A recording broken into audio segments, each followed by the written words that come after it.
Of La Course by Le Tour de France.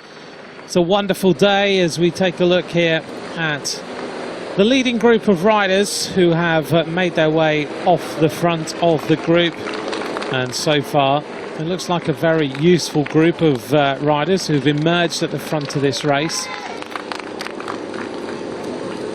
Quite a large group who have already made their way off the front, including some big names. Audrey Cordon is in there, and Sophie de Verst also in the group too. Beautiful day, the weather conditions absolutely perfect for today's race. You can't get much better than this. It's going to be a warm day out on the roads. This afternoon is going to get up to around about 32 degrees centigrade. But this morning, it's a wonderful temperature, maybe around 20. The sun is on the riders' backs. And at the front of the peloton, it's the Lotto Soudal ladies who are just rolling along and keeping the tempo nice and high. Alongside me for today's race coverage is Hannah Walker. Hannah, beautiful day. The sun is on the Pyrenees. We've already got this breakaway, which is 52 seconds up the road. They went away a little while ago. They've built their lead over the last few kilometres. But today, I think you're pretty excited. It's going to be a very, very good race. Yeah, definitely, Anthony. It's going to be a very open race, I think. And we've got a very strong group gone off the front here, and more or less all the teams represented. Actually quite a dangerous move, you know, Mitchelton there. I've got two riders with Alex Manley and Sarah Roy. But yeah, I'm quite excited to see how this plays out. It's obviously Lotto Soudal are the ones sort of chasing this or keeping this breakaway under control. But it's steadily grown. You know, just a few minutes ago it was 40 seconds and now, you know, gone out to 52. So they seem to be working well together as well. You see the CCC Liv rider there on the front. So far though, when we back through the last few editions of La Course, it's always been very different. So we started off and we had La Course on the Champs-Élysées. Everyone said it was great to have that sort of race, but things have evolved a little bit, and this is the first time we've seen the riders on a circuit with some climbs that's a little bit Ardennes-like, I suppose you would call it. Yeah, it's very much suited to those riders who are classics riders. You know, it's not for the out-and-out climbers like we've seen in the past two editions. So actually, it makes the race a little bit more open and a more. I think we could see it a bit more aggressive. See, you know, likes of Kasia Nuud on the just on the right-hand side of your screen, the former Polish champion, and. You know, Amanda Spratt coming up on the left-hand side for Mitchelton Scott. So, you know, it's very wide open. Could be, you know, from a small group, but also, you know, it could come down to a bit of a bunch sprint. But they've got that last climb to tackle on the course. But yeah, it's very much suited for a classics rider who's got, you know, punchy finish. Today, then, we get the chance to see the riders for the first time, and they are going up this little climb. 55 seconds the advantage for the riders. This climb, 1.1 kilometres, the major climb on the course, the Côte de Gelos. We checked the pronunciation earlier on, and it will test them out. It's got a punchy little bit in the middle of around about 11%. So it's going to wear down the legs over a period of time, isn't it? Yeah, definitely. And I think it's just the whole course is up and down. There's not like one huge climb, but, you know, after a while you can see how much effort the riders are having to put in, you know, on this this climb now. It's a wearing down process, and, you know, it's kind of about saving as much energy at the start of the race because, you know, it is just constantly up or down, and those punchy climbs actually really do take it out of you when you're sort of, you know, sprinting up there. You know, you're not up there pacing yourself like you would do on a. Just see the gradient here on how steep it is. You know, the rider there from Tibco Silicon Valley, you know, in the drops, giving it everything, you know, sort of pushing everything through the bike. It's maybe a lot tougher than everyone thought it was going to be. It's one of those climbs that's really going to wear the legs down. Yeah, I think on paper you think actually, yeah, you know, this looks good and not so many climbs, but it's just constantly up or down, and then adding those really steep sections in the 1 kilometre climb as well. It's just definitely a wearing down process, and at some point the elastic does snap, and it's probably going to be a race where people go out the back, as opposed to, obviously we see this breakaway now, but I think it's going to be a race where people go out the back as opposed to people going off the front. It's just going to be wear down bit by bit. Yeah. Should we run through the riders who are in the breakaway then, because there's some interesting riders in here. We've got number 3, Alexandra Manley from Australia, riding for Mitchelton Scott. Also in the group is Sarah Roy, also of Mitchelton Scott. Then we've got Caroline Canuel, the Canadian rider, who has just won the Canadian Championships for the first time. Great to see. I'm so happy that she's won that finally. She does so much work for her teammates at Bowles Dolmans, and finally won that road title for the first time. Very, very well deserved. It's great. She is one of those riders who's just constantly working for everybody, isn't she? There she is, sitting on the back. She'll be very proud to be wearing that new Canadian Champions jersey, sitting in there representing her country. And this race, unusually for women's cycling, is broadcast in pretty much every country in the world. Yeah, definitely. So, all the friends and family back in Canada will be able to watch, and she'll be showing off that beautiful jersey to the world, and she does it justice. The being on the front, it's kind of a little bit crazy. She's won world titles before she's won a national championship road race. It's great to see. Let's run through the other riders who are in here then. We've got Gian Corivar of the CCC Live team, who is in here wearing number 23.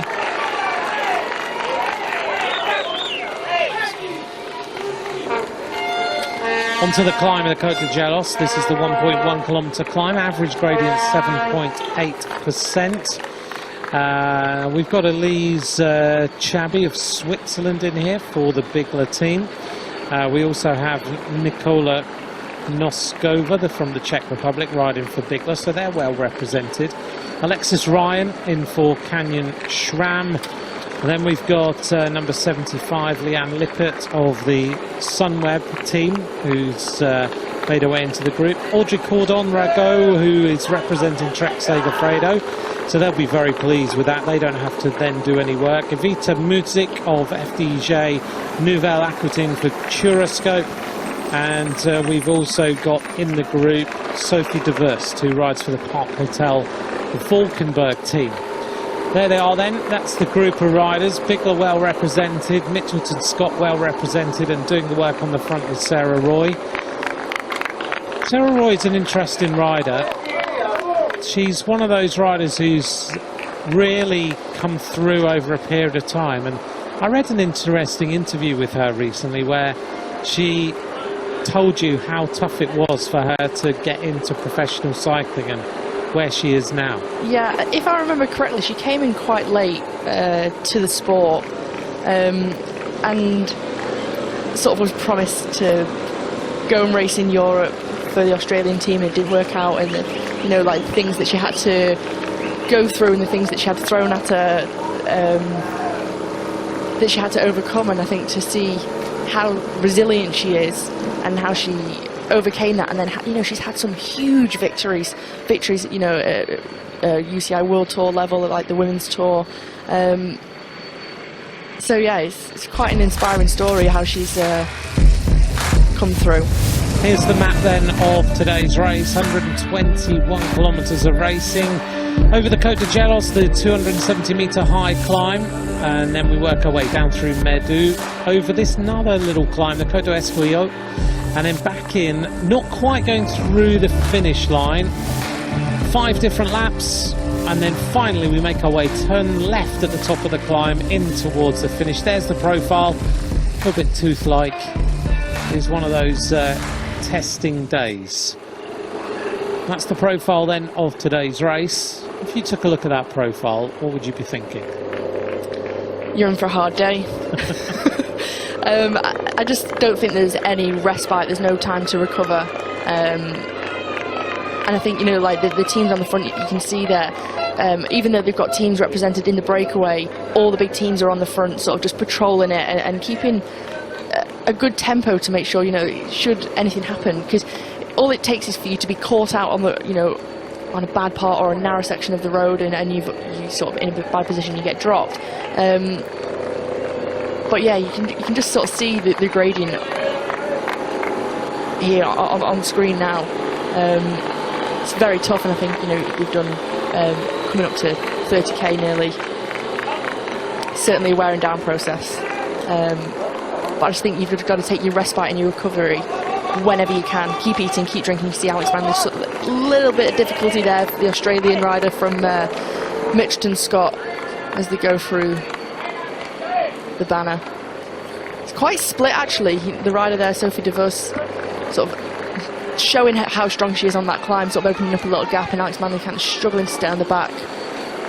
Yeah, Alex Manley not having a great time at the moment. She's finding it hard to just stay with the pace making in here. She's not the best climber in this group.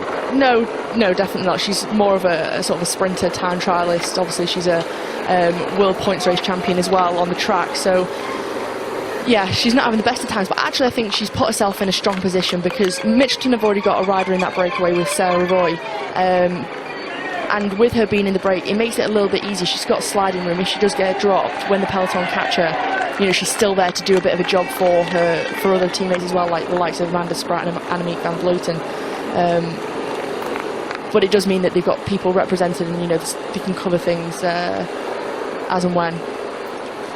On the front then is Sophie DeVust of the Park Hotel team. Going through now is Audrey Cordon-Rago, who comes from Bretagne in France. She'll be really thriving in riding up here in the front in what she considers to be her home race. As we look across at the front, Hannah Barnes on the left-hand side, the former British champion. One rider just finding the pace a little bit tough is Belle de Gast, who rides for the Park Hotel team, just under a little bit of pressure, trying to stay there in the peloton. And noticeably, you see the riders at the back who are under that much pressure, and at the front, it looks like they're just out for a cafe ride. Yeah, definitely. And I think that's just that effect, you know, when you go over the climb, you putting so much effort in to stay at the front, you know, sort of by the time the riders at the front of the peloton are over the top, they're onto this sort of like slightly downhill section, you're still struggling to get back, you know, up the climb and get back onto them. But they're actually setting, you know, quite a high tempo. You see there on the left-hand side, Chloe Hoskin from Ali Cipollini, the Australian, doesn't look so comfortable, but could be, you know, a bit of a surprise today. You know, she's had a big training block. She didn't do the Giro Rosa last week, but definitely, you know, keeping herself up the front and then sort of limiting her losses on the climbs. It's always a good tactic to have, actually, on the climbs. If you're not the best climber, start at the front on the climb. You've got sliding room to, and, you know, she's incredible at going through the peloton, so she's got no issues to move up to the front. Ruth Winder is the rider in the Stars and Stripes, now an attack at the front as Lotto Soudal ladies start to accelerate, and Chantal Black immediately onto the wheel. The former world champion jumps across. You can see her just closing the gap nice and easily. Little acceleration, well, they're not represented, and it's 1 minute and 3 seconds, and this gap is starting to get a little bit large. Yeah, definitely, and it's kind of, you know, with majority of the big teams in this break, who is going to bring it back? So, you know, a lot of Soudal ladies have thought, you know what, we need to try and send a rider up there, you know, closely covered by the former world champion Chantal Black there. And, you know, in the background there is Floortje Mackay of Team Sunweb, who sort of like sensed the danger. All eased up in the peloton though, letting these two riders sort of close into the breakaway, which would make it an unusual situation. If these two get across, Bowles will be in a very, very strong position. They already have Caroline Canuel, the Canadian champion in this group, so it would mean that teams have got 2 of each. Bigelow's got 2 in the breakaway, Mitchelton have got 2 in the breakaway. When you put a former world champion in the breakaway, you don't really want that to happen, to be fair. That's not a good move for the other teams. I find it interesting that Chantal Black doesn't have the World Championship bands on her jersey. I was just thinking the same thing then. 110 is being shown now by the blackboard to the riders. I like the fact that I've been thinking about this race over the last few days, and I like the fact that this race is on a circuit on a day of the Tour de France. It's a very important day in the Tour de France, the 100th anniversary of the yellow jersey today. It was first presented on this day. So it's one of those historic days. It's a time trial in the afternoon. The fans are already out. It's on a circuit. It's easy for everyone to watch. It means that you get a bigger crowd, and women's racing needs that. It needs that following for people to understand how interesting this sport is. Yeah, definitely. I think, like you're saying, it's a monumental day, very, very special and iconic. And I think having these laps, the 5 laps that they're going to do, it's better because like the fans can see the riders multiple times, and yeah, it's just on show to the world. I think it's fantastic. Obviously, the Champs-Élysées was absolutely fantastic. There was hundreds of thousands of people there watching. But every year the race has changed. It's more or less. Obviously, 2 years ago we had the 2-day format. Last year we had a mountaintop finish, which was incredibly exciting. But with it being sort of an A to B race, you would only see the race once, and that was it. Whereas here, fans can stay at the side of the road all day. Then they'll see the time trial later for the men. And I think, yeah, definitely, I think these laps are perfect. And it's a great course. It's not an easy one. It's got a test for everybody. It's got climbs. It's got fast sections like this. And of course, they get to ride on what are, I'd say, perfect roads. This entire course has been resurfaced, as you can see. See how smooth, it's silky smooth. Yeah, hot mix on the roads, perfect for the time trial for the men this afternoon. But the women are racing on this and must be thinking, particularly if you've just ridden the Giro Rosa, which many of these riders have, the biggest women's stage race in the world, they must be thinking, this is incredible, because the roads are literally pancake smooth. They're perfect. Yeah, definitely, and it makes all the difference, and it makes you feel good when you're on a smooth tarmac road. It makes you feel good as well. You think, oh, my legs are feeling good, and it just feels that you can glide across. You're not kind of on these grippy, hard surfaced roads that are really a bit bumpy and a bit gravelly, and yeah, I think it just definitely plays with your mind that you're on a good day. In a positive way, that you're feeling good, the legs are good. 11 riders in the leading group. As we look down on them, the peloton, as Hannah said earlier on, is just going to be riders going out the back, and some riders just making their way forward. A couple of riders at the back starting to suffer. Valerie Demey is the rider in orange, and just in front of her is Anna Traxler from the team that I haven't really seen before, the Charente Maritime women's cycling team, a new team to me, French team, given a wild card as a smaller French squad, but 91.3 kilometres to go. A little group of 4 riders trying to come across, and they have got 2 very important riders in that group, Chantal Black, former world champion, and Ruth Winder, who is the American champion, who's made her way into that group as well. And Ruth Winder, a pretty prolific winner of bike races. Yeah, definitely. Newly crowned US national road champion. She's a former stage winner at the Giro Rosa as well, and she's having a great. You can just see how strung out it is. Those riders are going to come all back together now. But from that attack, you can see what a dent in that breakaway they've made. It's gone from 1 minute 10. We're down to 21 seconds now. Interesting that obviously the peloton isn't happy with this breakaway makeup. Even though all the teams are more or less all the big teams are represented, Trek have got someone in that breakaway, the Audrey Cordon, but they're riding. It's the same with Boels Dolman, it's the same with Sunweb, it's the same with Canyon Schramm here. Amanda Spratt, the rider with the greeny yellow helmet there, keeping tentative at the front, waiting for what's coming next. I think we'll see some counter-attacks once they catch this breakaway. To me, the race, it's 90k to go, but as we see the Mavic neutral service car coming out of the gap, which signifies that the gap is below 30 seconds, so now they are just being looked after by one Mavic motorbike at the back, who will always stay in the gap, so it means that the riders behind are not being drafted by the car. To me, it's interesting, Hannah, that we've got at the front of the peloton, even at this point in the race, Kasia Niewiadoma, Lizzie Deignan, Elisa Longa-Borghini, those sort of riders. Amanda Spratt's also there. They're not sitting back in the peloton and thinking, okay, I'll just sit in the peloton, I'll wait until the critical time. This course is meaning that they are worried that it can split because there's so many little lumps and bumps along the way.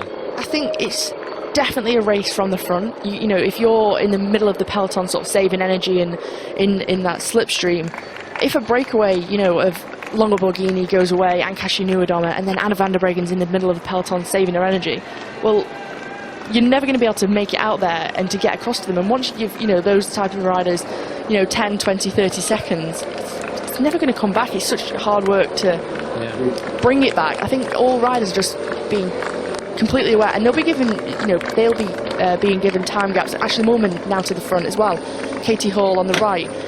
They'll be given the time gaps from their sports directors who are driving behind the peloton in their cars. So they'll be saying, oh, this is what the gap is, it's going up or it's going down, and you know, giving instructions from the car of what the sports director wants the riders to do as well. Riders will also be talking, thinking, right, this is what we need to do, and having that game plan. But I mean, to me, Annemiek van Vleuten's kind of keeping the powder dry a little bit. We've not really seen her that much. Yeah. We saw her to the front, but not on the front, whereas with Amanda Spratt, she's riding on the front. It's hard to work out what their game plan will be today, because for me this course is perfect for Amanda Spratt. Punchy rider, can get over the climbs, in incredible form, was on the podium at the Giro Rosa just last week, so you know, it's... And recovery from that race is all important. That's the critical thing. Have they recovered from what was a 10-day very tough stage race? One rider we haven't mentioned yet is Marianne Vos. We haven't seen her yet. Ashley Moolman Passio is her teammate, the South African champion. I'm wondering whether, a little bit of coming together there as riders just try to get themselves going. I'm wondering whether Ashley Moolman Passio today will be given her head to be allowed to do what she wants to do, because she helped last week Marianne Vos win 4 stages of the Giro Rosa, which was pretty unprecedented. It was incredible to see. Some of them literally on the last throw of the bike when she was miles behind on the last climb. It was a stunning, stunning week for Marianne Vos. Yeah, and I think we saw the old Marianne back. Yeah. You know, we've not seen that for a couple of years. She's had victories, but I feel like she's back to what, you know, back to her best, back to what we were seeing, you know, a few years ago. But in saying that, you know, I don't think you can say, oh, Ashley is going to work for Marianne because she worked for Marianne last week. Sorry, I don't think Marianne will work for Ashley, just because I think this course also suits Marianne.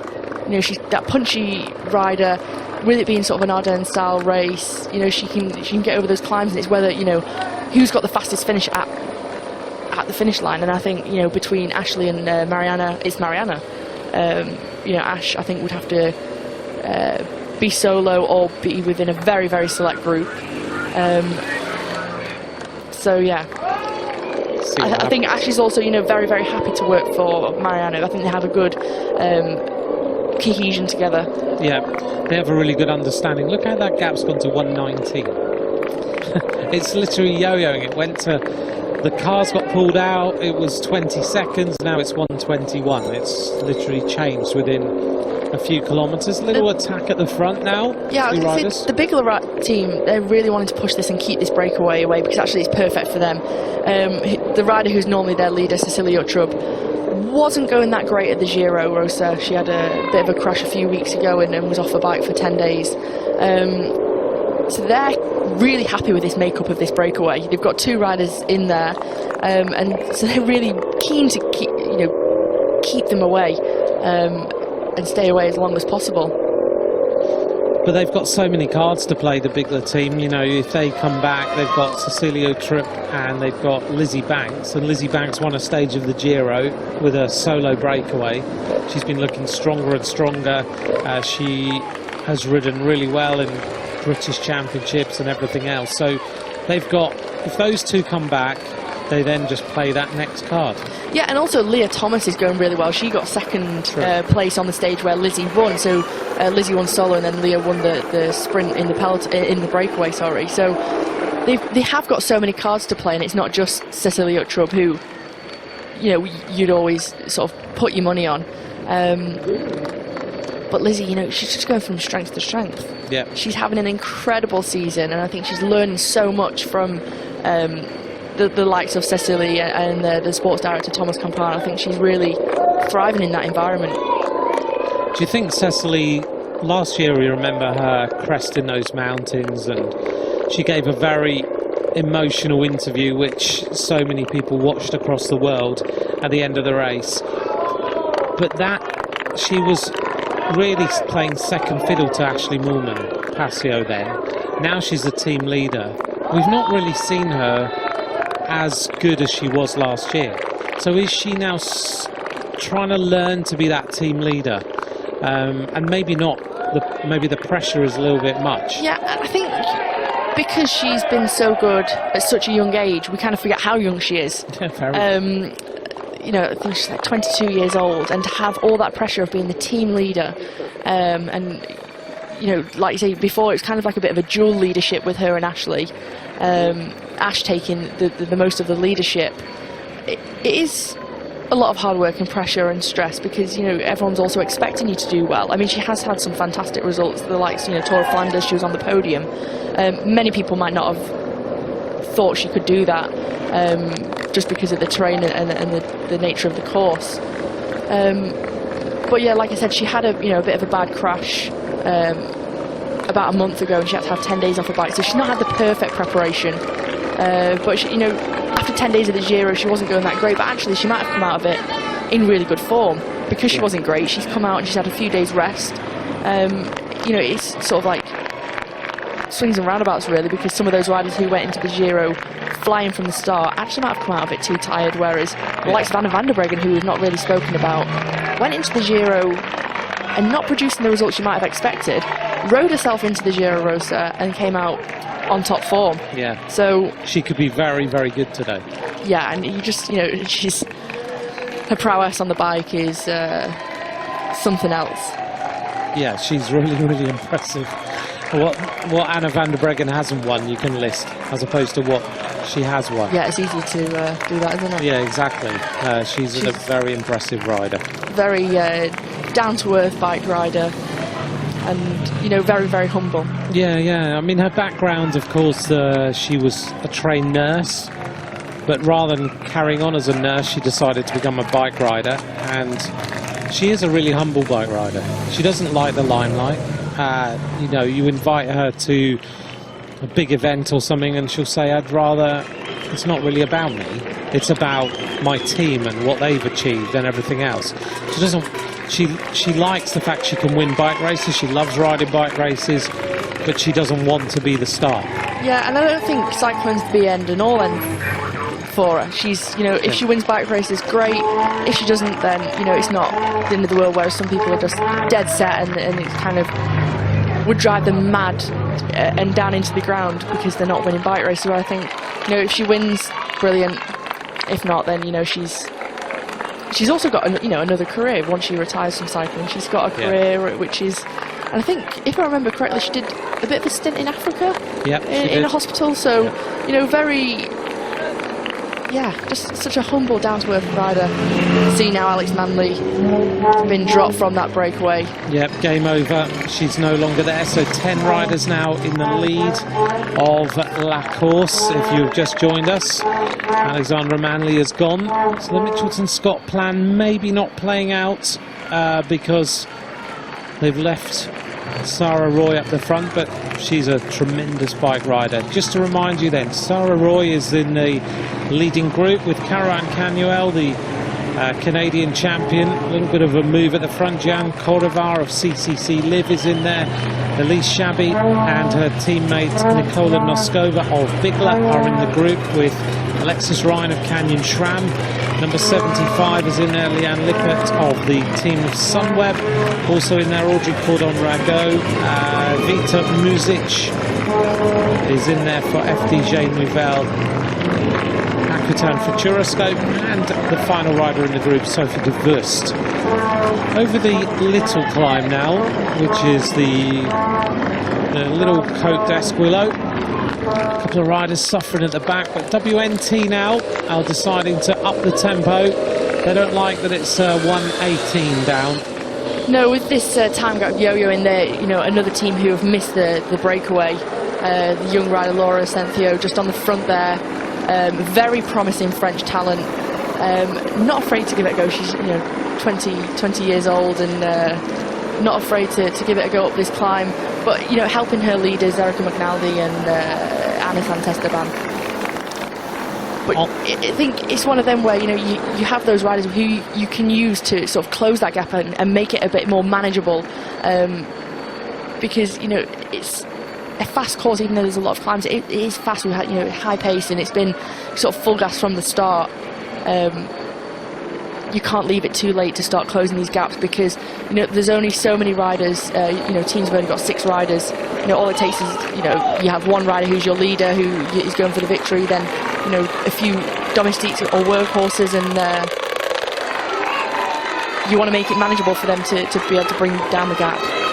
The average speed so far, considering how many little climbs there are, is around about 38 kilometres an hour as they make their way along here. The pace being driven on by Sarah Roy and Leanne Lippert at the front. A little tricky section here, but nicely dealt with. 1:19 the advantage, and our leading group working well. If you want to get in touch with Hannah and I today, at Spanner Walker and at Ant McCrossan is where you can join us. Devello have sent us the story on Anna van der Breggen. It's a great little website if you want to learn a little bit more about some of the riders. They do great profiles on the riders. Yeah, it's not just about the races and what they're winning. It's about the bike rider and the bike rider behind the person behind the bike rider. It's kind of really interesting insights into people's lives, and done some fantastic features. As you said, she went to Africa when she was 21, studied nursing and went to Ghana. So that was where she got a lot of life experience, and that's why she sees things in a slightly different way to some of the other riders who are in this peloton. She was 21 when she went there, and it's stayed with her ever since, as you were alluding to. And if you want to learn more about that, have a look at develocc, because they've got a lovely story about Anna van der Breggen. Also the story from Sarah Roy, if I remember correctly. Yeah. So, Laura Senthio looking behind there. Lizzie Dignan, the former world champion, on her wheel, wanting some riders to come through and sort of help with that chase, but Lizzie and Amanda Spratt very happy with the composition up front. With they have riders in the breakaway. 81.8 kilometres to go. Lizzie Dignan has just spent the last couple of weeks at altitude in the Sierra Nevada, getting herself ready for the Tour de Yorkshire. There's some other riders who've been at altitude as well. Just after the women's tour, a lot of them went to altitude to get ready either for the Giro Rosa or for the next phase of the season. They included the likes of Lucinda Brand, Chloe Hoskins being at altitude.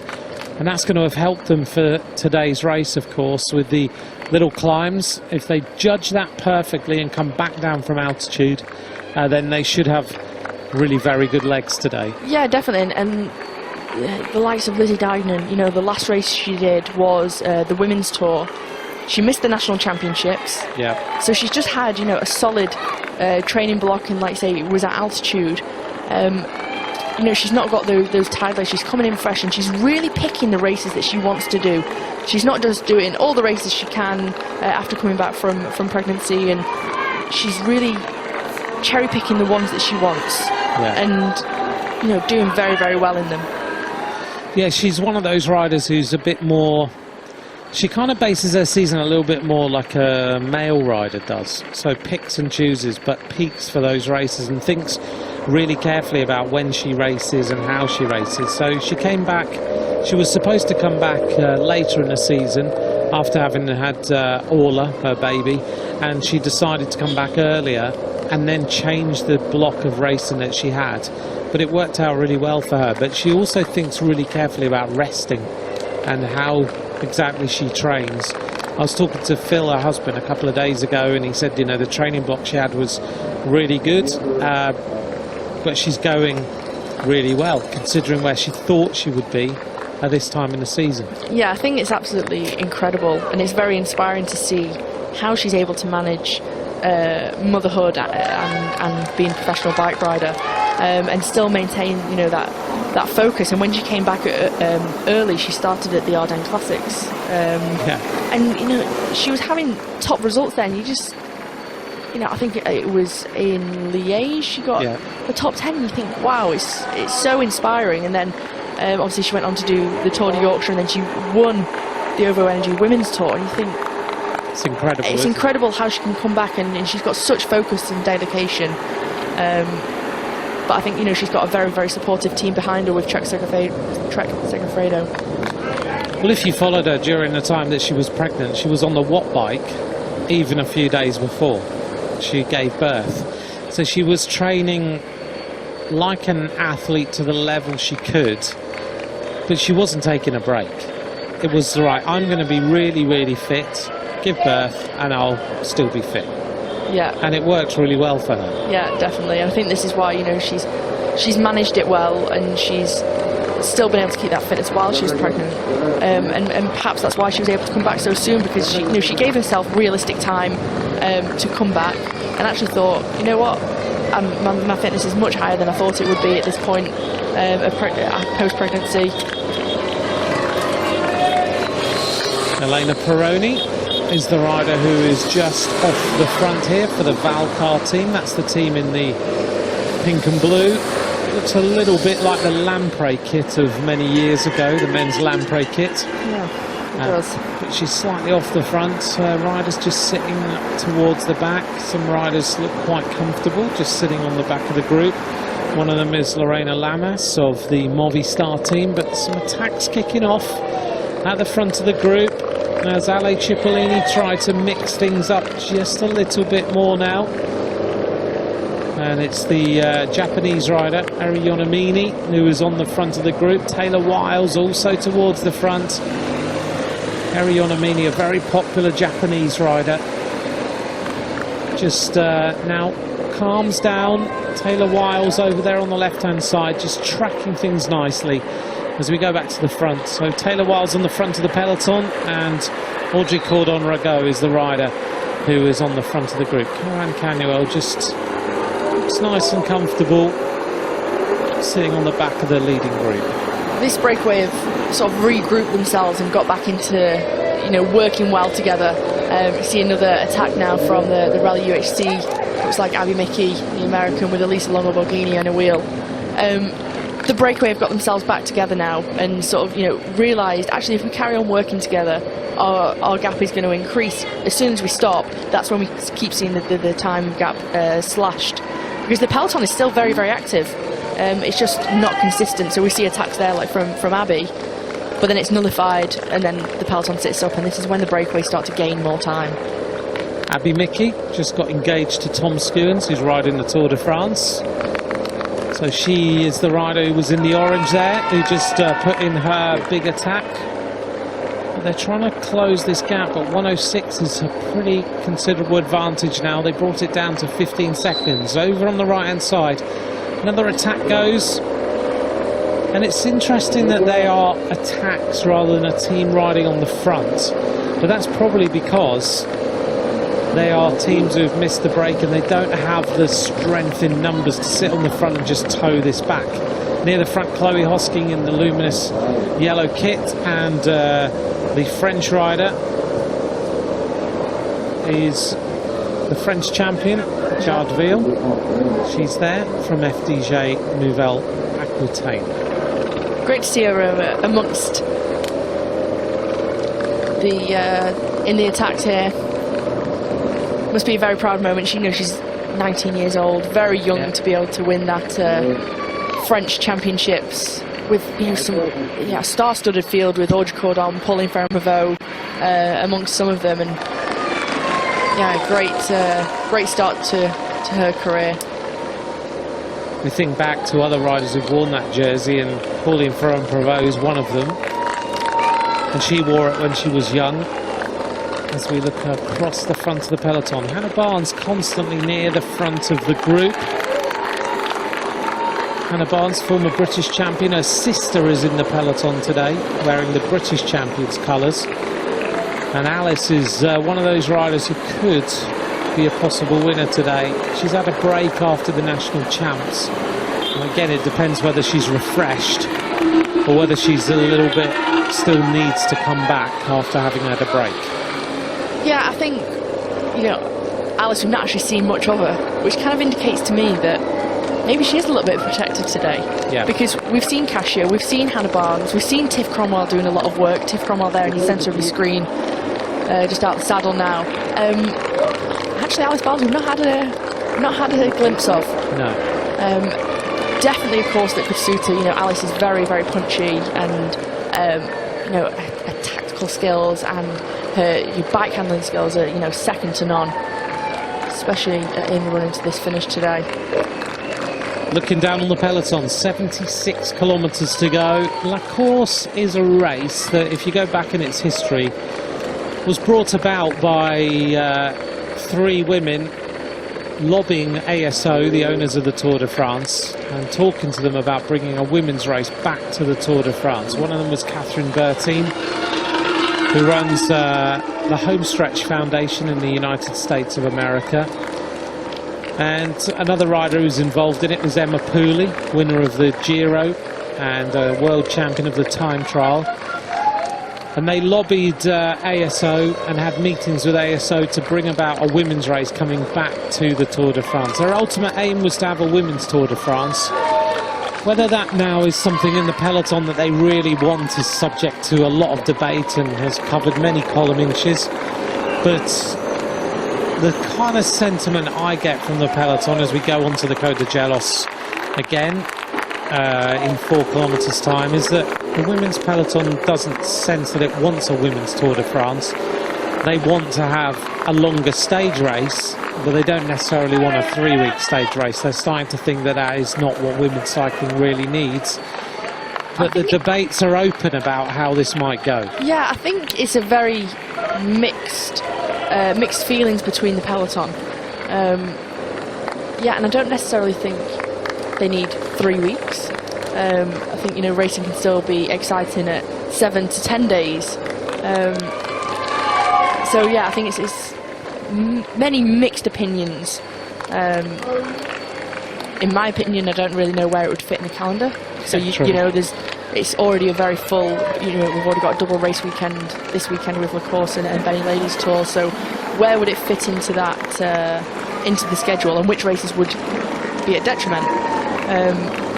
But I think, you know, having even the one-day races here at La Course, I think it's fantastic, and you know, it's on show to the world, and you know, there's thousands of fans lining the course all over, you know, on TV as well. So in my opinion, you know, I'm not quite sure it needs 3 weeks. Maybe if you had another 10-day stage race, that might be quite nice. Yeah, I mean, the global audience for today's race is absolutely huge, and that's showcasing women's cycling really well.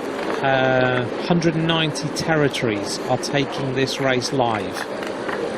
So that's... I think that just tells you how much interest there is in women's cycling. Yeah. And how many people are wanting to see more. Exactly. And I think that's what we also need to grow, is this aspect. Yeah, so there's a massive push to this race being brought across the world. There are 5 news agencies who are distributing the information about the race, and today's production is from the Tour de France production, so 3 motorbike cameras, lots of fixed cameras in the finishing area, 2 cameras on the finish, 3D animations that you've already seen. The helicopter is up. Is a proper Tour de France production as opposed to just a couple of motorbikes, giving us a little bit of highlights. Coming up then towards the top of the climb, and when we get up here you'll notice that this is the rise to the finish, and the riders will make their way. This is the 250 metre point. Then the riders go through 200 metres to go, and at the finish line they will turn into the finish. and it will be a slightly different road that takes them into the finishing straight, as opposed to turning right and going downhill here and out of what is the climb. So that is the finishing climb, albeit the last 200 metres is missing. Yeah, so the riders will get a little glimpse of what they have to tackle in those closing stages. You know, many of these teams will have done a recon yesterday of the finish and been able to see what is in store for them. You can just see how steep the gradient is here with 400 metres to go. So, you know, the bike race can definitely be lost at this point if you're in a bad position, and just with the steepness of it, you don't want to be caught out, you know, sort of too far back. But these riders, you know, they will have ridden the finishing course circuit yesterday, you know, and seen what that finish will look like, because the only time they'll see it is going into the finish. When you see this finishing straight, then, when you're looking at it, who do you now think that really suits? Because we're going to carry on uphill after you go across that finishing line. It's a Quite proper honestly, power climb, isn't it? I can't see past Marianne Vos. Okay. Because she can sprint, she can climb, she's got that real, you know, that she can, you know, max effort for 1 minute, which is what it's going to take, you know, from that 400 metres, 500 metres to go. You know, 1 minute to 2 minute max effort. You know, I think also purely from her track background and her cyclocross background, she's got such a punch that, you know, taking people by surprise, she's not afraid to sort of give it all to lose the race, if that makes sense. You know, she's willing to put all her eggs in one basket to win, and if she, you know, I just can't see past her. Okay. And people know she's in form. Yeah. She won 4 stages at Giro Rosa, so no one's going to let her have an inch. Annemiek van Vleuten we haven't seen at all yet. We wait to find out how she is feeling, but Annemiek van Vleuten not at all seen in the peloton as yet, but we know that she was out on the course yesterday. She posted some pictures on her social media of her out training, and she has of course won this race twice. Mitchelton Scott now over on the left hand side as they work their way through. This is the front of the race then. Audrey Cordon, who looks so much like Elisa Longo-Borghini on a bike. They're like twins, aren't they? They are. I think they call each other twins. I remember a couple of years ago, Audrey's got a tattoo on her right arm, and I think Elisa wrote in a Sharpie pen the tattoo, and then no one could tell them apart. It was quite comical, actually. Not good for the commentators. No, not at all. Not as bad as trying to make out Simon Yates and Adam Yates, but there we go. This race is now 72 kilometres from the finish line. Thanks very much for your messages. Nicole McIntosh, thanks for your message. I'm glad you're enjoying today's race. If you want to get a hold of us, at Spanner Walker, at Ant Crossing is where you can get us on Twitter. The entire Mitchelton Scott team are now towards the front of the race. The peloton is thinning down just a little bit. We've got all the major teams represented in this peloton today. Mitchelton Scott, Bowles Dolman, CCC, Liv, Bigler, Canyon Schramm, Ali Cipollini, WNT, Sunweb, Movistar, the American Tibco team, Trek Segafredo, all the big teams that we would expect as we go on to the Côte de Gelos again. 1.1 kilometres, 7.8%. And on the left, Caroline Canuel with number 13 turned upside down. There's this superstition about wearing number 13, so much so that in the men's Tour de France, the number 13 is printed upside down with their names the right way up.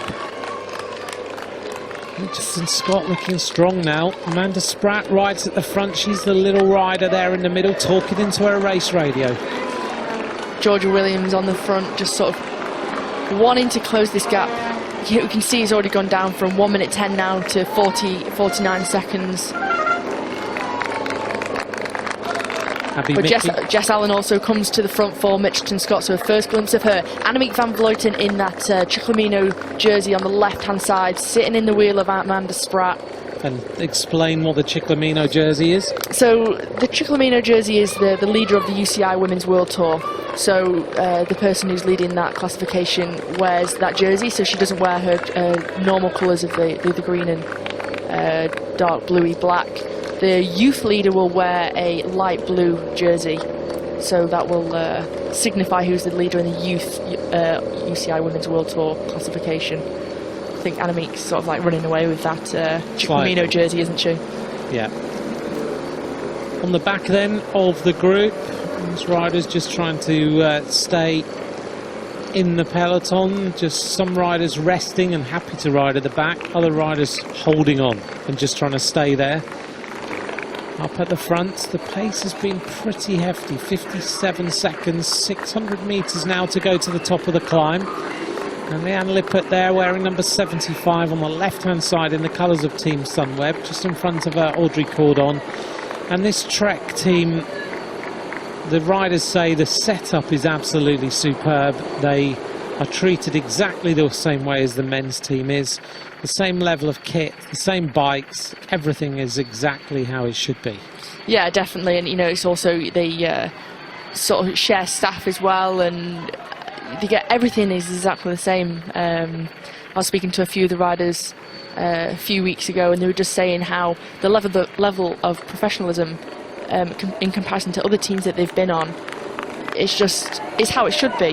And yeah, they're loving it. But they've got, you know, so many big riders on that team, so many big leaders, and they're led by, you know, former professional riders. Giorgia Bronzini, you know, two-time world champion on the road, and Inayoko Teutenberg, absolutely incredible bike rider. So I think, you know, it's great to get their insight, you know, going from professional bike riders into that sports director role. But what is good is that behind the scenes, on some of the teams that you see that are women's teams within a men's team, they're pretty much their own team. Whereas in the women's Trek Segafredo team, they are treated the same, the kit's the same, but what they're also doing is swapping the support staff between the men's and the women's team so that everyone gets the same attention. So the soigneurs, the mechanics and everything, they could have on their programme a women's race or a men's race. Yeah, I think it's great to mix it up. I think, why not? If you're a mechanic, you're a mechanic. If you're a soigneur, you're a soigneur. So it probably has its pros and cons. You know, like soigneurs and mechanics don't get to know specifically what each rider likes. You know, when you're working with the same riders week in, week out, you sort of know what these riders want and what they like. And whereas when you're continuously changing, you've got to know 40 bike riders as opposed to 20. But you know, I think it's fantastic, and I think it works well. And see Sofia Bertazzolo, former wearer of that youth classification jersey in the UCI Women's World Tour, Emma White, just struggling a little bit. Emma White, who came to prominence as a medalist in the Junior World Championships, behind Chloe Dygert, I think, in Richmond in 2016. 15, sorry. Yeah. When Lizzie won. When Lizzie won. Yeah, very true. Should remember that. But Chloe Dygert now has gone on to be an incredible rider on the track and on the road. But now the Belgian champion is being dropped. Jessie van der Bulke. She's been dropped out of the back here. Rides for the Dolcini team. Another rider who's actually a mother in the peloton. She's only 23, 24 years of age. Come back from pregnancy and obviously won that Belgian national title. So, you know, showing now how it can be done and how, you know, how to manage your time, manage your training, and yeah, get back to the top level in your sport. It's really impressive. Audrey Cordon just stretching the tempo a little bit more. Winner of the Tour de Bretagne, has had a win this season. And over on the left-hand side, coming through now to continue with the work, Nikola Noskova, the Czech Republic rider. Leanne Lippert going through in the Sunweb colours. Sunweb today have got quite a young team when you look at it. Pfeiffer Georgie, who's in the squad, who's a young British rider. Juliette Labousse of France, Floorte Mackay of the Netherlands, Liane Lippert, and then they've got Leah Kirschman, who finished on the podium of La Course on the Champs-Élysées, and Lucinda Brand of the Netherlands, who's a versatile rider who had a few problems last week at the Giro with a lot of mechanicals, in particular one day when she was heading to move right up the general classification and then ended up walking up the climb. Yeah, she was completely devastated about that. That was on the penultimate stage up to Malgamontasio. She was devastated because, you know, she could have been on the podium of the overall classification at the Giro Rosa, and it was just completely thrown out the window. But what it does show to me, I think she'll be fine for the win today because her form's good, and she's got the bit between her teeth that she wants to prove that she can do it. And sort of that finish as well, cyclocross rider, she's got that punchy kick, which is required in that final 400-500 meters, and could be challenging someone like Vos today. Probably motivated by watching the cyclocross riders like Wout van Aert and Mathieu van der Poel, in particular Wout here at the Tour de France with his stage victory. And even like Mike Turnison as well. He's kind of. Yeah. I think it gives you so much inspiration. I think also she's very versatile. She's very good at one-day bike races like today. And you've got the likes of Floorte Mackay, brilliant rider to have work for you. Floorte's won what? Gent-Wevelgem in her career. When she was very young, that was a very impressive victory. Yeah. Speed skater as well, Floorte Mackay. And there's a few of the Dutch riders who do speed skating in the winter, which is very similar in terms of the muscle usage to cycling. But Floorte Mackay is a very good speed skater indeed, and sometimes when you watch her in the winter doing her speed skating, it's pretty impressive to see. Yeah, it's. I think it crosses over well. If you can't go out training on the road because of the weather conditions, you can still train, and some of them do races. Like I know Janneke Ensing from WNT Rota, she was also doing a few races in the winter on speed skating, and I think it crosses over well. It also gives you that focus throughout the winter because it is long, it is dark, it is, you've got to do something. You've got to do something just to keep also the mind ticking over. Left-hand side of the peloton in the colours of Canyon SRAM, far left Hannah Barnes. With the zip undone a little bit is Kasia Niewiadoma. Alongside her, Elena Amalusic, the Belarusian. Unusual to see her not in a Belarusian champions jersey. Alice Barnes towards the back. The Welsh flag, she goes past on the right-hand side. Alice Barnes is in the white, blue and red jersey over on the right-hand side, just sitting near the back of the peloton. I can never tell with Alice whether it's rolling along, having an easy day, or whether she's suffering. She's got a great poker face, hasn't she? Yeah. And I think that's, an attribute to her, because no one actually can tell what kind of form she's on. No. So I think, it does play into her hands, and she's another bike rider, she's all in for the win, and if it doesn't pay off, then, yeah, so be it. But she's, we saw her at the National Championship, she really played her cards well. But yeah, you just can never tell with Alice what kind of ride she's on. To me, the fact that she's not up there with her teammates, Hannah Barnes, Kasia Niewiadoma, Elena Amalusic, maybe does indicate to me that she could be a bit of a protected rider. But I mean, for my liking, she's sitting a little bit too far back. But you never know. But the fact that she's not working, she's not on the front, she's not, sitting back. Maybe she's been given a bit of a free roll of, okay, keep yourself to yourself, look after yourself. See what happens in the final. They could have a two-pronged attack with Kasia and Alice. Yeah, maybe just see how you feel and then tell the team in the last 30k you feel good or you feel terrible. Just never know, do you? Looking down then on the peloton, 66 kilometres to go. Things have calmed down. The breakaway group of riders numbers 10. We lost one rider out of the breakaway. If you just joined us now, Sarah Roy is in the group for Mitchelton Scott. Caroline Canuel, the Canadian champion of Bowles Dolmans. Then we've got Jan Cordovar of CCC Liv. Bigler represented by two riders, Felice Shabby and Nicola Noskova. In the group, Alexis Ryan from the United States of America riding for Canyon Schramm. Also in the group is Leanne Lippert in the red of Team Sunweb, alongside Audrey Cordon of the Trek Segafredo team, Evita Music of FDJ Nouvelle Aquitaine, and also in the group Sophie de Wurst, who rides for the Park Hotel Valkenburg team. A team that's pretty interesting.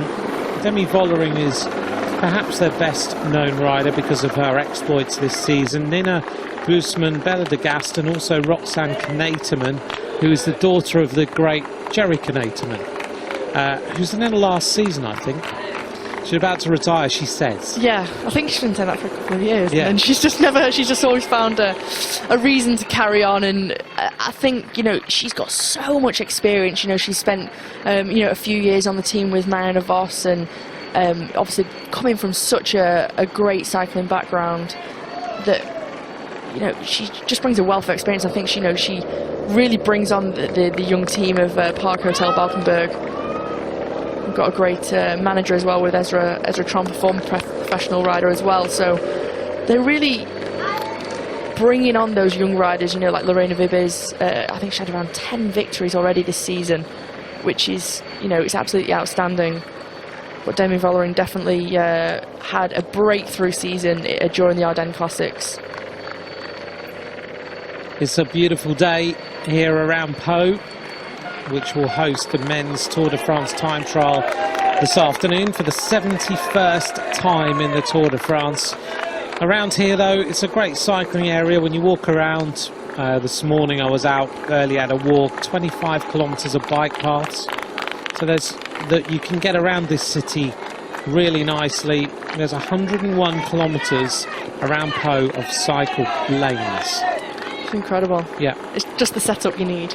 The gateway to the Pyrenees. When you drive in, the Pyrenees off to your left-hand side as you drive in on the motorway into Pau. Wonderful city. Last night we all had dinner in a nice restaurant, sitting out, really great atmosphere. We had dinner last night. There was plenty of chat around the table. And I got back to my hotel last night and I thought, that was a really nice dinner to have, and actually the amount of expertise around that table was pretty incredible. So you had Matt Keenan with us, who's commentated on the men's race. You as a former professional rider. You had Danny Rowe, who's an Olympic champion. Lucy Martin, who's an Olympian, a former pro rider. Robbie McEwen, 3 times winner of the green jersey of the Tour de France. That was there was a lot of expertise around that table to chat bike racing. Yeah, it was pretty special, wasn't it? And everyone having their own different experiences of this race or in professional cycling. Yeah, it was pretty special, wasn't it? It was when you think back. You kind of sit there having dinner, and then last night I was just, before I went to bed, I was reflecting on it, thinking that was something a bit special. And that was really nice to be part of. And that's what bike racing around the Tour de France or other races are like. You get that opportunity. And everyone was giving their view on how yesterday went and all the stories of the Tour de France, and then giving their thoughts on today and who might do well and who might not do so well. And but you can take all those different views. And then actually this morning, when we were getting ready for this race, which you don't see on the men's race so much, and that's where this sport is growing, in that the commentators who are commentating on this race sometimes have not seen too much women's racing, or they've seen enough but they don't know so much. But they don't sit in their box and think, okay, I'm just going to say what I see.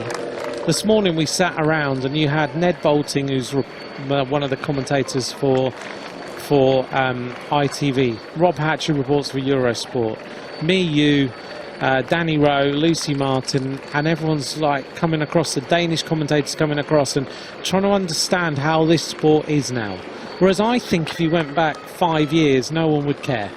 I think it just shows to the level they do now. Yeah, I think it just shows how it's grown. I mean, we were talking about this morning, you know, who we think the favourites are. Who do we think that could, you know, be victorious today? And I think, you know, talking about, oh, this person could do well, oh, this person could do well, oh, but it's so open, and this rider could go well, and she's been going well at the Giro, and she's coming into form. And I think, yeah, it's great to just, everyone obviously knows all the riders, just discussing who they think and who they want to win, and who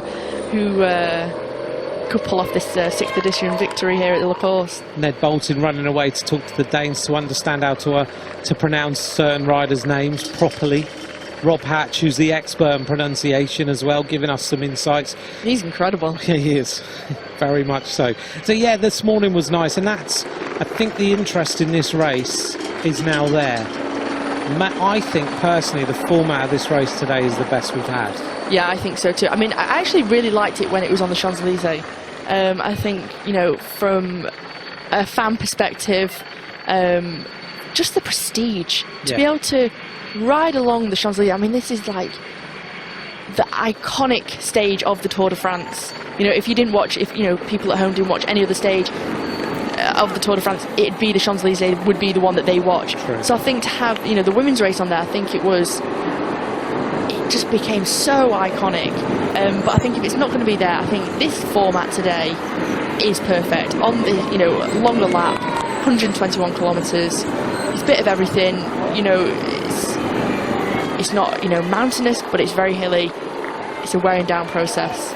And we've seen this breakaway. The gap's gone to 1:43, Anthony. Yeah, this is going out. It went down to 20 seconds.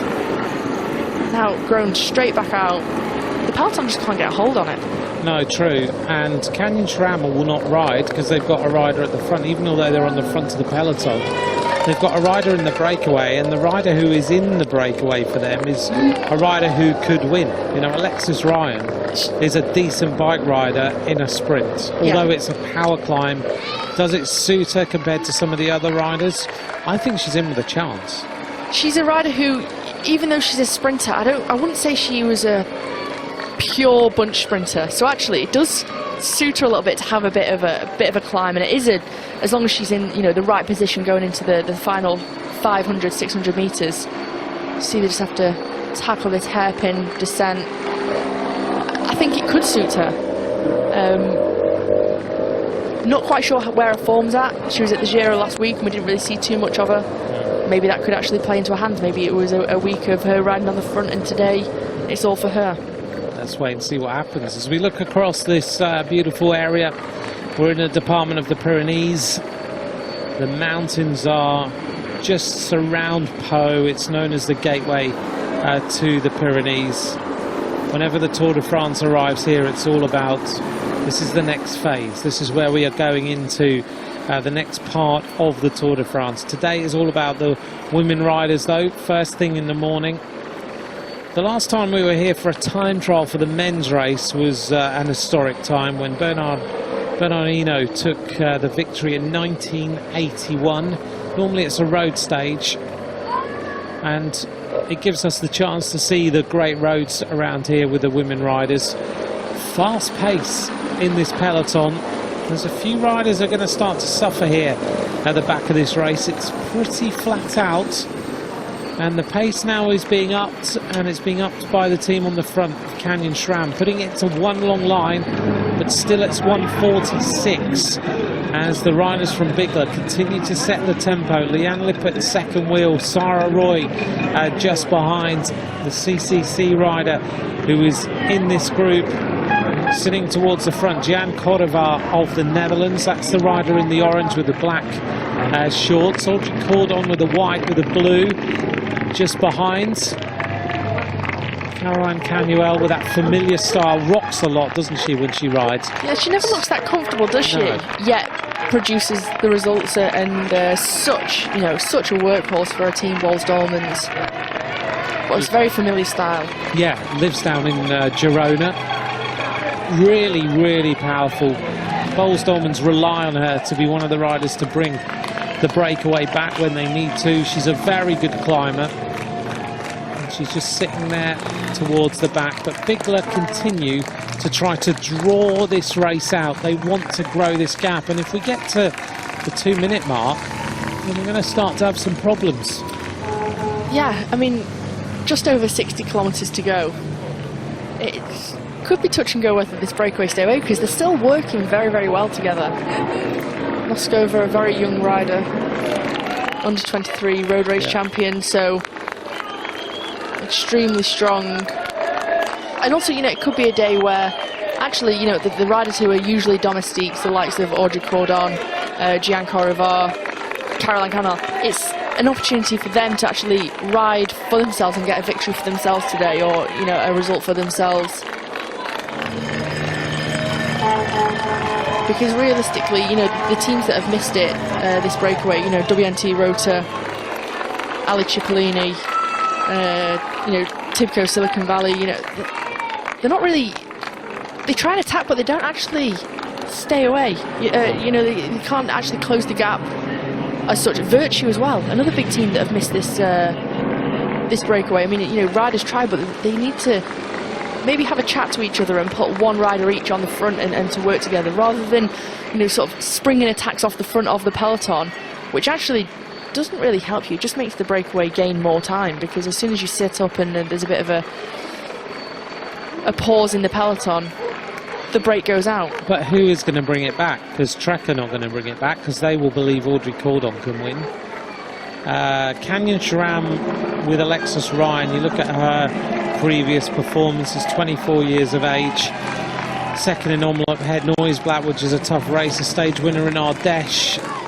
She's been a pro since 2014 now. She's very, very experienced, as we see going out of the back. Emma White again, she's not enjoying this climb one little bit. Elisa Longoborghini there on the right hand side in the mirrored shades with the white sleeves and the blue colours of Trek Segafredo. Yet again going out the back is Jessie van der Bulke. She's managed to get herself back on, but you get the sense that this might be the last time. Yeah, you know, on all these climbs she's really been struggling. You can just see, you know, also could be the heat as well. It's very hot here in the south of France, but she's just not liking these climbs at all. But, you know, it's the pace is on at the front, and you know, it's Lotto Soudal ladies who are leading that front. Also, you know, the rider here from Virtue not having a great day. Birgit Nielsen going out of the back. Shame that this team is stopping at the end of this season. To me, it was a team that really was going somewhere. In fact, she's coming back. But unfortunately, they haven't managed to find the sponsor of the size they need to continue in the Women's World Tour. And they don't want to continue if they're not in a World Tour level kind of setup.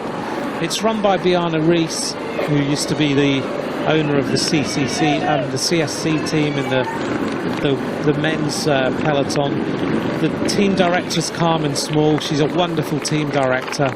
She's very involved with the Cyclist Alliance, but she was a stunning time trialist, a really good woman to have at the head of that team. And they've said that if they do find a sponsor, they'll continue, but right now they have no sponsor to continue this team. Yeah, it's a real shame, and they've got, you know, they've had some fantastic victories this year. They've obviously got former world champion Marta Bastianelli on the team. She won Tour of Flanders. You know, they've had a brilliant season. Yeah. So it is a big shame if they do stop at the end of the season and not find a sponsor. It's just a great shame, really, because Carmen, I think, is doing a fantastic job there. She's really built a good, strong, solid team, you know, with Mika Kruger, Christina Sigard, and also bringing riders up, you know, the young riders from the Scandinavian countries. She's bringing them up through the ranks. The good thing about Carmen Small is she's a rider who didn't have it go all her own way as a pro. So she had to work very, very hard at being a pro bike rider.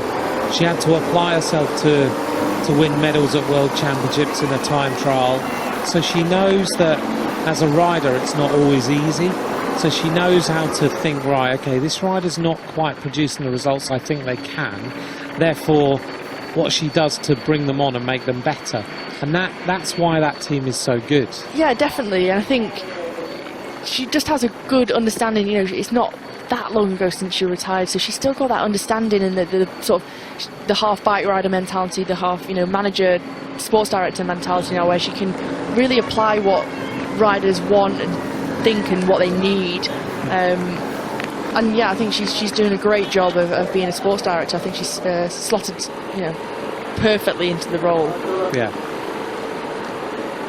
Coming round again now, we've got two more climbs of the Côte de Gelos to come. one at 46 kilometres to go, one at 21 kilometres to go.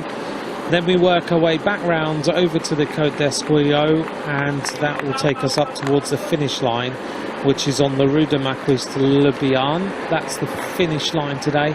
A reminder then of the riders in the leading group on the screen there, as Alexis Ryan goes through, radio in her ear. And she will continue, of course, to talk to her team director, who will be in the team car, and tell him how she's feeling. So Ronnie Lauker is the team director, very experienced director in women's cycling, very calm guy. You don't see him get annoyed too often, but he will just talk and find out how she is, see if she thinks she can win. And if she doesn't think she can win, you'll see Canyon Schramm go on the front and bring the race back.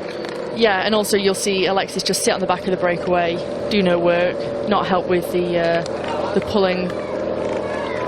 See the rider there, Jess Allen from Mitchelton Scott, talking into a radio, talking to her teammates, talking to a sports director in the car. You know, this is what these riders have to learn to do, and it's all about the communication of saying how you're feeling, what the situation on the road is, you know, making the plan as well of how's this race going to go, because Mitchelton Scott have only got Sarah Roy in the front group. So it all sort of nullifies. So, you know, you see a team will ride on the front for a period of time. No other team will want to help with the chase. It seems to be a split here, Anthony. Groups definitely, you can see there's a split there. Riders from BTC, City Ljubljana pulling on the front, but yeah, Anna van den Breggen missed this split. That is the danger, of course, when you are in a peloton that some riders are very tired after the Giro, some riders aren't, and someone just leaves a gap. And if you're sitting towards the back, even if you're the strongest rider, you could suddenly find yourself in a split you didn't want to be in. And Anna van der Breggen was one of them, but I think she's got herself Luckily, back on it's all come back together. But, you know, this is why I think a lot of the big riders are sitting towards the front, the likes of Kasia Nieuwendamme, you know, Annemiek van Vleuten, Amanda Spratt. I think this is why, you know, they know that a split could happen at any moment. You know, they've got to also deal and tackle with the road furniture, the roundabouts. It's kind of, like you say, if you've got mixed peloton of riders, some riders who are tired, all it takes is, you know, a moment of concentration loss and the split happens. Taking a little look at the breakaway here. Still working very well together. Yeah, they are. And I think they're all very happy with the composition. At the moment, you know, there's no real out-and-out sprinter who could... They're fully committed, aren't they? They're saying, OK, we've got a big opportunity here. Let's try and stay away. Let's see if we can bring home this victory. Mitchelton Scott are not going to chase. Sarah Roy, 33 years of age, 2 stages in the OVO Women's Tour, won one in 2018. She's won a stage of the Bowles Rental Women's Tour. And in the Giro, she was one of the workers for Annemiek van Vleuten, so she's been given her chance. And Annemiek's not going to chase this if she thinks Sarah Roy can bring home the race victory. Yeah, and I think we've seen on, you know, previous victories from Sarah Roy, like at Hoyk, Herringsberg and Hoyk, that it's a hilly race. It's, you know, classics race. Or classic style race, and you know she has got that, you know, 2-minute effort in her and good sprint. So you know, she's, to me, also looks like she's lost a little bit of weight. Not she needed to, but I think, you know, she's certainly leaned out and kind of leaned more towards, gone away from being a bit of a bunch sprinter, and she's now able to get over, you know, all of the climbs and really, I think she's become a little bit stronger actually, if in my opinion. She does look super strong today in this breakaway.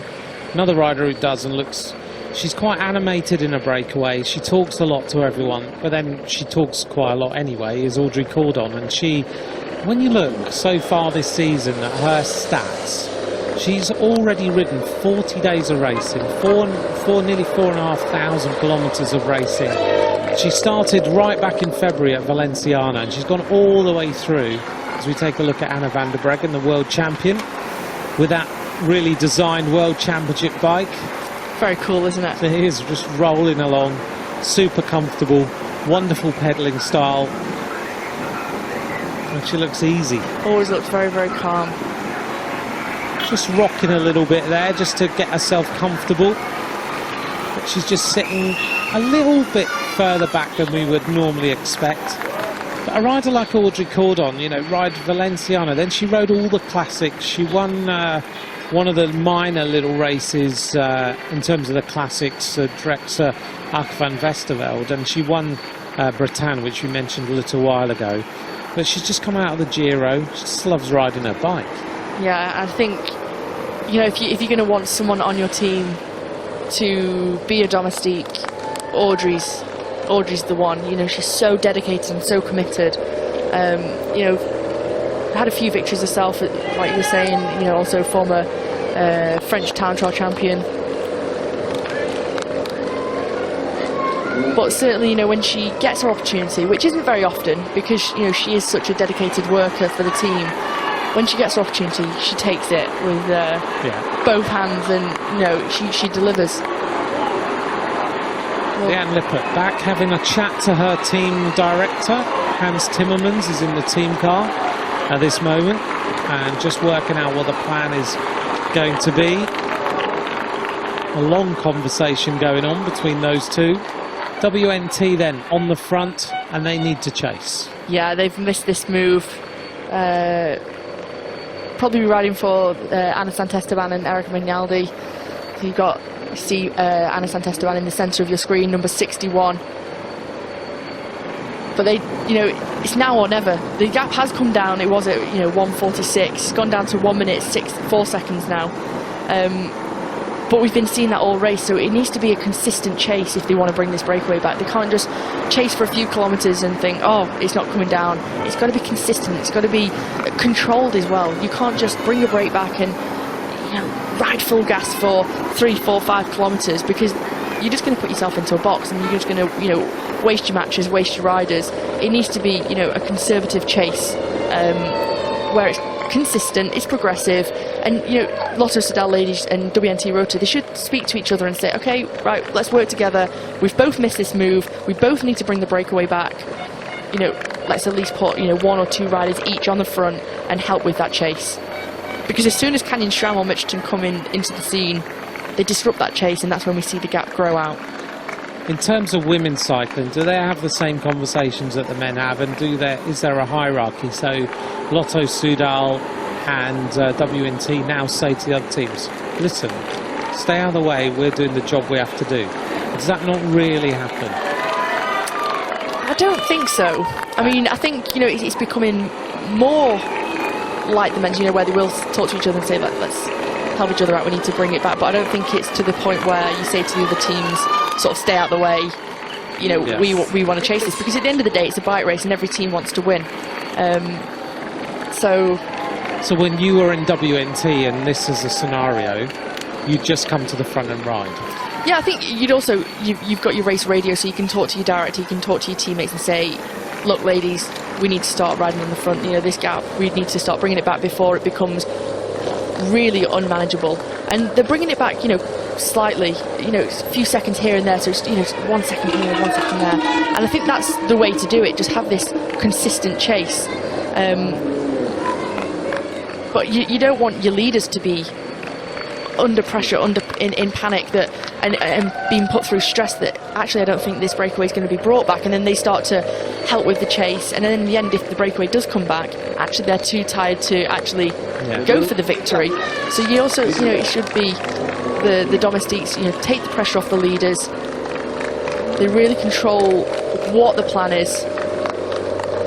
But it's when you go through the towns, this is what is advantageous for the breakaway, because they can go around these corners in the roundabout so much quicker than a huge peloton of 100 riders. Front of the race, 51 kilometres to go, 55 seconds, 4 kilometres to go to the next climb. That will be the penultimate climb of the Côte de Gelos. Still the leading group intact, 10 riders in the breakaway, and they're getting now towards the important part of this race now where, as Hannah's been saying, they need to bring this breakaway back. And 2 teams who've missed it, WNT and Lotto Soudal ladies, are the 2 teams on the front who are now doing the work. WNT team in the blue and red, Lotto Soudal in the red and white. A couple of people have asked questions about Lotto Soudal. Are they not Soudal Lotto? Shelley, thanks for your message, and I know the Couch Peloton are watching. So we've changed the men's team to Soudal Lotto. Is the women's team not called Soudal Lotto? We've still got it as Lotto Soudal Ladies. The men's team in some countries in the world are going to be Soudal Lotto, and in other countries in the world are going to be Lotto Soudal, just to give us a little bit of a challenge as far as commentators are concerned. Soudal are basically putting more money into the team now. All big attack at the front of the race now. One rider decides to go clear, and this looks like Caroline Canuel, who's has just attacked Audrey Cordon. Audrey Cordon's She's gone. Game over. She's decided that this race is starting to come back, so Audrey Cordon goes solo. 45 seconds is now the gap, and Audrey Cordon's had enough. She's decided that it's time to go and break this race up. And look at the two Bigler riders just looking at each other going, what do we do about this? That was a textbook attack. Attack from the back. We've seen, from the peloton, riders attacking from first wheel. And then riders are able to get straight onto the wheel of the rider attacking, and it's nullified. Audrey, attack from the back, take everyone by surprise, go far right on the right hand side of the road. You had the road furniture in the middle, so the breakaway couldn't just swing across the road to get onto her wheel.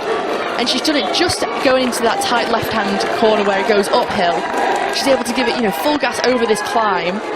And the Bigler riders, actually, everyone's just looking to the Bigler riders because there's two of them in the breakaway. Yeah. So it's forced them to have to do the chase.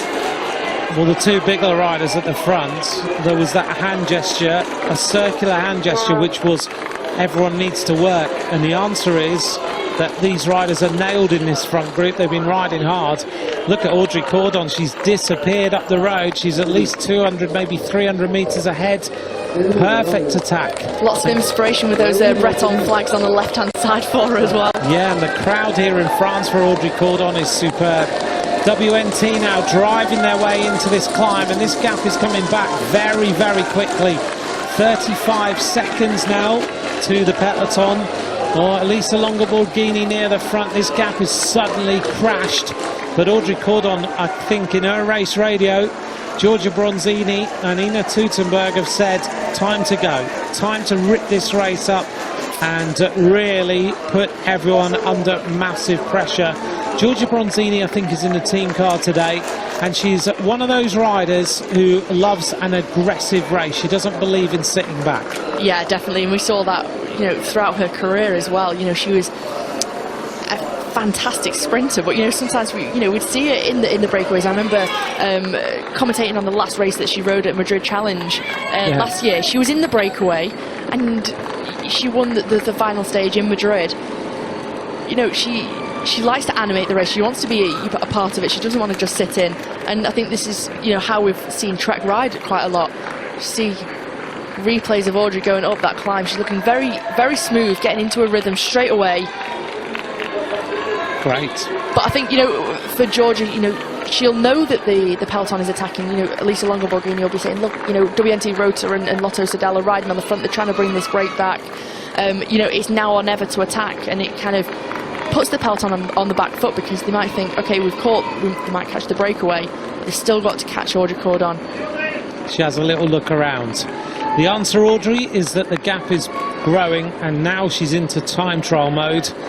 48 kilometres to go for Audrey Cordon. Solo attack just before that climb. She looks superb on the bike, having come out of the recent races. She just looks strong. Yeah, definitely see the change of race now. Mitchelton Scott there are starting to ride. They've put some riders on the front. Jess Allen, followed by former New Zealand road race champion Georgia Williams. They've seen the danger now, because you can't let Audrey Cordon have a few inches, because she is a former time trial champion. Yeah. And we saw at Drenthe Ack van Westerveld back in March. Give her a gap and you're not going to bring her back. No, and you can see just how strong she is, rock solid on the bike. The race radio, I don't think, is in her ear anymore. It's hanging down. Oh no, that's Yeah, her race radio hanging down at the moment. I don't know if that's Very her receiver. She might have just taken it out for now, just to go, right, I'm just going to concentrate for a little bit. She'll also see the yellow Mavic service car behind her. The gap to the breakaway, they're not doing anything. They're going to come back. The peloton are going to bring them back quite quickly, I think. And the peloton now being driven on by Mitchelton Scott, who, having had Sarah Roy in the front group, she will have radioed and said, Audrey Cordon's gone and I had no chance of going with her. They've now got to bring the race back, and Annemiek van Vleuten there in the Malia Ciclamino jersey. Behind her is Ashley Moolman-Passio, then Ruth Winder. Trek Segafredo trying to disrupt things a little bit. Lucinda Brand near the front. But Audrey Cordon looking good, and she's climbing superbly. Yeah, she's looking very smooth. The cars are being pulled out of that gap, so, you know, obviously, again, you know, we know this peloton is closing in on them as we see the Mavic car pulled out. Back onto the Côte de Relos, 1.1 kilometres. It's quite a grippy gradient, really. You know, it's one of those where it really does bite.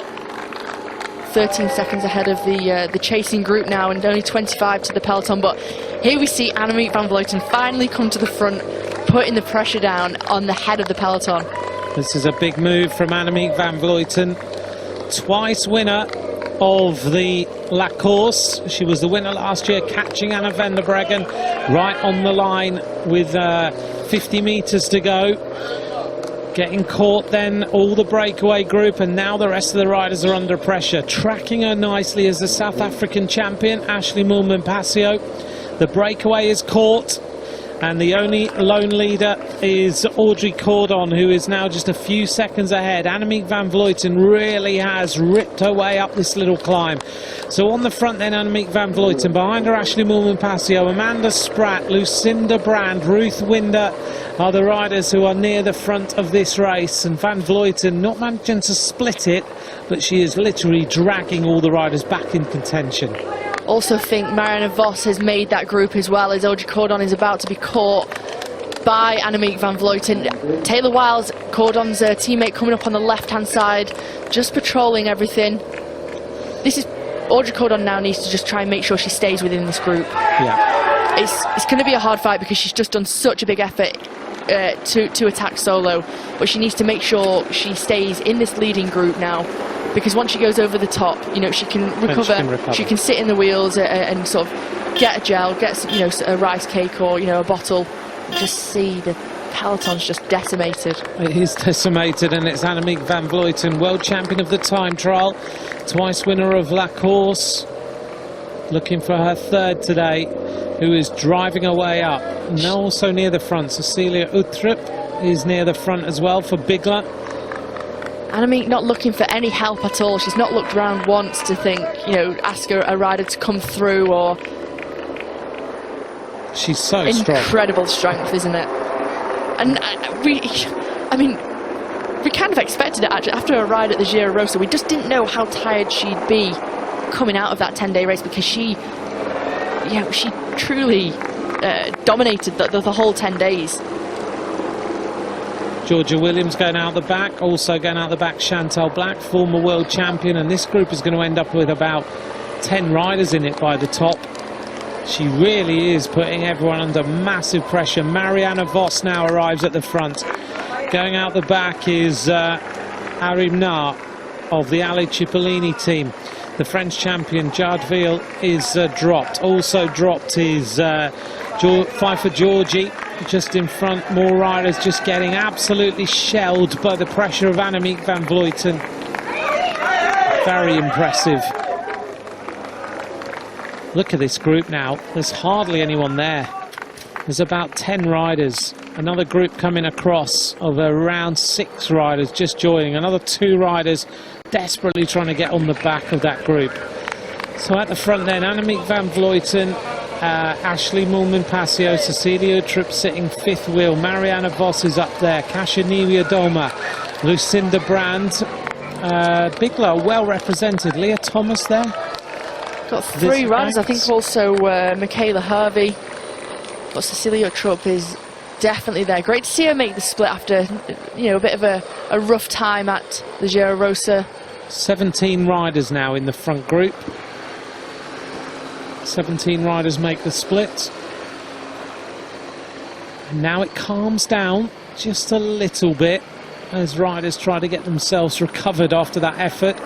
This is the next group on the road, which includes Rogine Marcus on the back, and also up there is, I think, Lizzie Banks, maybe. One of the Trek Segafredo riders, Audrey Cordon. Yeah. Look at this, it is split to pieces.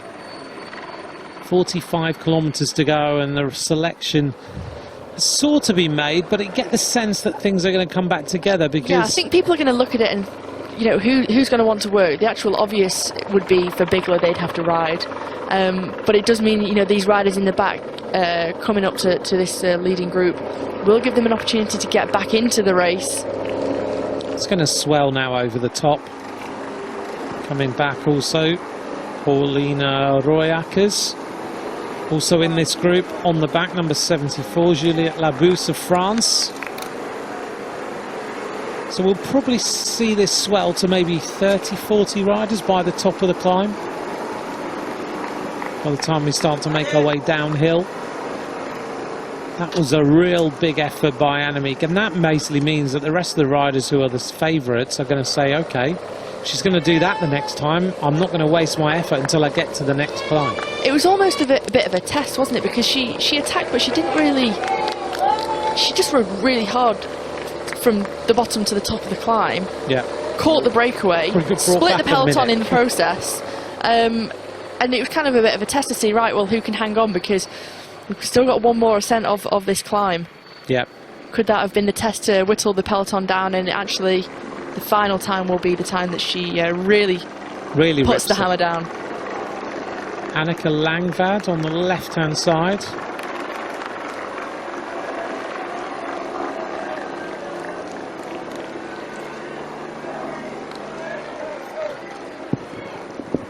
Anneke Langvad on the left-hand side, I think, from Boels Dolmans, who broke her hand and her shoulder blade, fractured her shoulder blade in a mountain bike crash in the beginning of June. She'd had an amazing crossover to come from mountain biking onto the road with Boels Dolmans. She was on the podium at Strade Bianche. Yeah. And another rider who's really cherry-picked the races that she wants to do, and when she's done them, she's excelled. Yeah, an incredible rider, a bit like Jolanda Neff. The two mountain bikers, both been world champions on mountain bike. We look back, I think it was 2016 that Langvad was world champion of cross country, and Jolanda Neff now good at cyclocross, good at mountain biking, good at road. Yeah, they can cross over. I love seeing them cross over, actually. Yeah, I think it's really impressive, and I think it just shows it can be done. You know, the likes of Wout van Aert are also doing the same. Mathieu van der Poel. I think it's really good for the sport. Same with Pauline Ferrand-Prévot coming back into fitness and form after her operation. Things have calmed down a little now. Anna van der Breggen, at the back of the peloton, wearing number 11. Just behind her, Eugenia Bujak, the champion of Slovakia. But Anna has not shown at the front. Another attack. Riders trying to go clear, put the pressure on. But Annemiek has got to be the race favourite after that move. We'll wait and see whether it comes to fruition. And up near the front, Anneke Langvad, Ruth Winder. But Virtue now trying to turn the pressure up.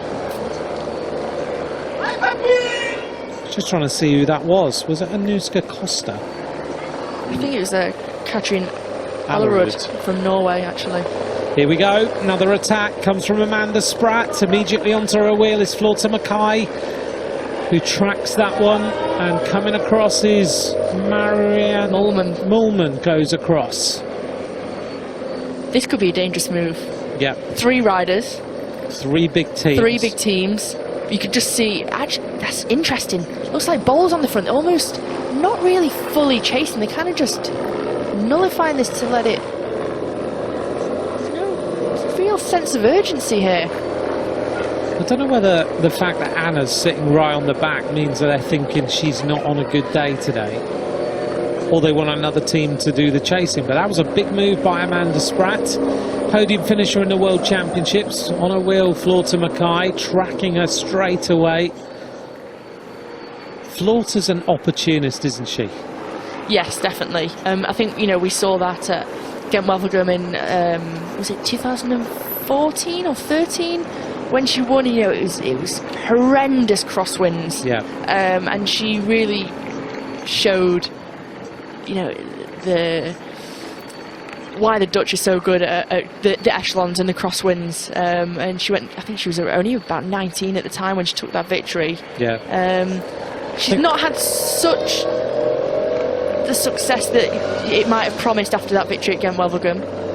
She had some good results, but just never really carried on that step up. I think that was the day that Geraint Thomas was blown off the road totally in the crosswind. Yeah. On the front, Park Hotel represented. Near the front is Alena Amalusic. But probably now 30 riders in contention. The pace has gone out. They're all kind of waiting to see what happens. The Atlo Cipollini rider is Soraya Paladin. Another rider in great form after the Giro. Ashley Moolman making her move now. I was just about to say, actually, this is the perfect time for the peloton to just have a bit of a breather, have a, you know, a drink and a gel before the next attack. But it's just relentless. Ashley wants to try and split this. Annemiek van Vleuten goes across. One of the bigger riders can't go with the acceleration and leaves a gap, and that's the danger, that suddenly a group of 6-7 riders just make their way off the front and you are left behind. On the back is Elisa Longa-Borghini on the left-hand side. Just in front of her is number 91, the Australian Brodie Chapman, who was the Australian champion in her career so far. But Elisa looks like she's not having a great day at this moment, although she's starting to move up. Ashley Moolman-Pasio decides to come off the front. She's fourth in the Giro Rosa, just off the podium. It's had a few crashes this season. Yeah, her season's not really gone how she might have liked it. Had a really bad crash at Amstel Gold, and had a damaged shoulder, and she tried to sort of ride through it at Flèche Wallonne and just realised actually that the damage from having such a heavy fall, too much. It was too much. And I think come Women's Tour she had another bad crash, or she just not had the best season. But it was nice to see her do so well at the Giro. The penultimate stage, she was on the podium, which was really nice to see, and I had a chat with her after the stage, and she was, ecstatic just to finally get on the podium and have that sense of, okay, it wasn't a win, but for her, I think it was a victory in her own mind, to have such a bad start to the season and finally get something out of it. She's doing some great work around women's cycling, Ashley Moolman-Pasio. A family of her and her husband have got this lovely cycling place down in Girona called Roca Corba, where they're setting up their future really for her to run cycling holidays. And they bought this old chateau which was pretty much wrecked, and they're doing it up, and they're now got loads of riders going. The CCC team had their training camp there. It's very luxurious, isn't it? It is, and you and I went there and had a little pedal one day. Yeah, it was beautiful. It was. You lasted longer in the ride than I did.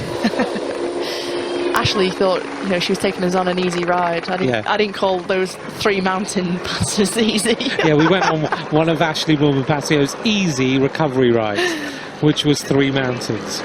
Yeah, one of those days. Another attack at the front, going clear. It's one of the riders from Movistar. Is this Gosia Jasinska? Yeah, looks like a former Polish champion. Looks like Jasinska.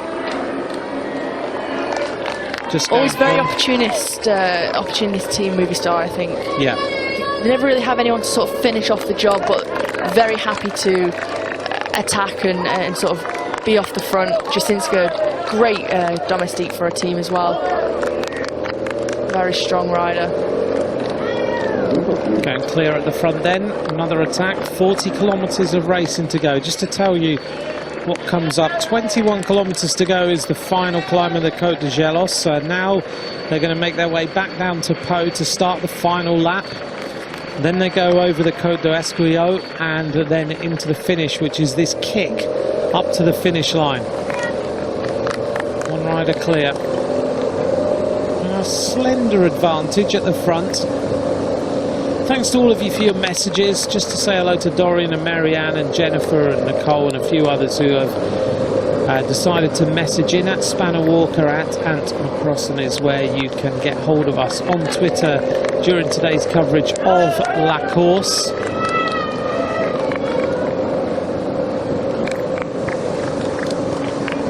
There's a few of the men's pro riders who are watching this race at the moment and getting involved in it. Darrell Impey's just been tweeting about La Course and enjoying watching the other South African champion, Ashley Moolman-Pasio, on the front of the peloton.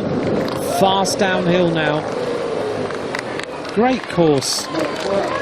Twists and turns, a little climbs, a real great test, a hairpin bend, a little climb up to the finish, and it's making for good racing. I think the last thing that women's cycling needs is one rider off the front for the last 40k or so, and things looking like, you know, the strength and depth isn't there, because in reality it is.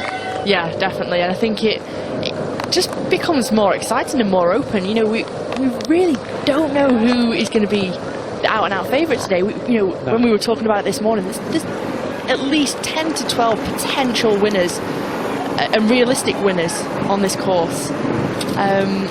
So I think it just makes for much more exciting bike racing. Teams are, much happier to send riders into the breakaway. Teams are happier to attack and try and get off the front. And I think it's been full gas. It'll be quite interesting to see what the average speed's been so far. I mean, if you look at the road book as we stand right now, we're approaching 11:40.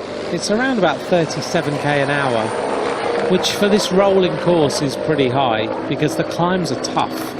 The average speed is significant right now, 37.9 kilometres to go. I mean, you're right in saying who's going to win today's race. We sat down, we went, right, who is going to win? And we started writing down some names, and we noted down Annemiek van Vleuten, Amanda Spratt, Anna van der Breggen, Anneke Langvad, Marianne Vos, Kasia Niewiadoma, Alice Barnes, Lizzie Deignan, Elisa Longa-Borghini, Demi Vollering, Lucinda Brand, Lotte Kopecky and Soraya Paladin. That was us just to get started. Yeah, and I think that's without sort of looking at some of the other riders who could potentially be up there. Anna Santesteban, it's Juliette Lebouth. Yeah. She won the youth classification at the Giro Rosa the other day, climbing phenomenally, but also, can has a little bit of a kick on her as well. So yeah, it's just so wide open. I think this is what makes for exciting bike racing, when there's attacks going off the front and the groups split and then it's come back together, and yeah, I think it just keeps you on your toes. It does, very much so. Working our way around then towards the final lap in La Course, the 6th edition of this race, which has had different incarnations. Marianne Vos, the first ever winner in 2014, ahead of Kirsten Wild and Leah Kirschman in Paris. Anna van der Breggen won the second year ahead of Jolien Dora and Amy Peters. Then it was Chloe Hosking who won in 2016. She beat Lotte Lepisto and Marianne Vos. Then it was Annemiek van Vleuten who took over, beating Lizzie Deignan and Lisa Longa-Borghini in 2017. And she took the victory last year with that last-ditch effort, beating Anna van der Breggen and Ashley Moolman-Pasio after that huge climb into the Grand Bonnand with that final charge, 50 metres from the line, caught Anna van der Breggen, who just completely died on the final climb. Yeah, it was extremely exciting, wasn't it? But I think it's good to mix up La Course. As we see now, is this the world champion Anna van der Breggen making her move? Well, that's a big attack. That was a big surprise. Here she goes, a big move from Anna van der Breggen. Coming up to catch Jasinska on her wheel is Elisa Longoborghini. Elisa and Anna have been sitting at the back of this group. Another move by WNT as the rider San Esteban, Anna San Esteban, goes across. 3 riders now. Annemiek van Vleuten trying to react, I think. Amanda Spratt is also up there. This is a big move by the world champion. Took everyone by surprise then, caught Jasinska, but also on the left-hand side now, Annemiek van Vleuten's made it across, makes her move. Now we're going to see a group of around 6-7 riders. Cecilia Ludwig's in there, Ashley Moolman-Pasio.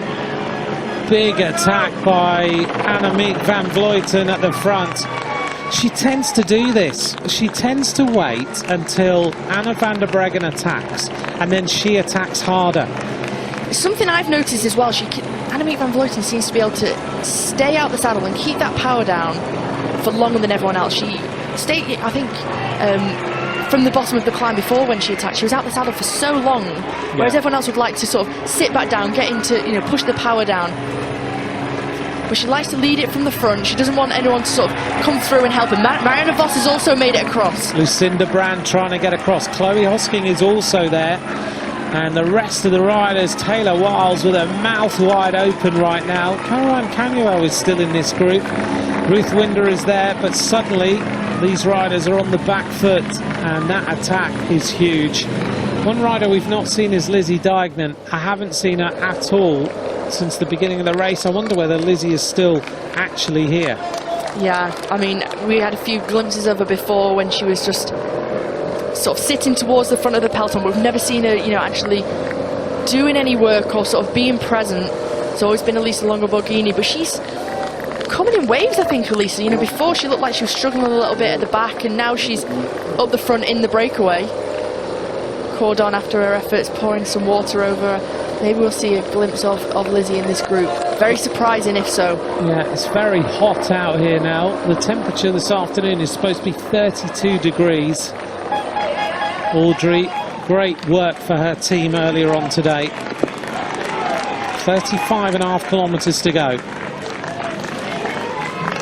We'll take a glimpse at the front group and we'll see who is now in the front group. But this is the chasers. Audrey Cordon about to be caught by the group led by Ale Cipollini. But now at the front the race is on.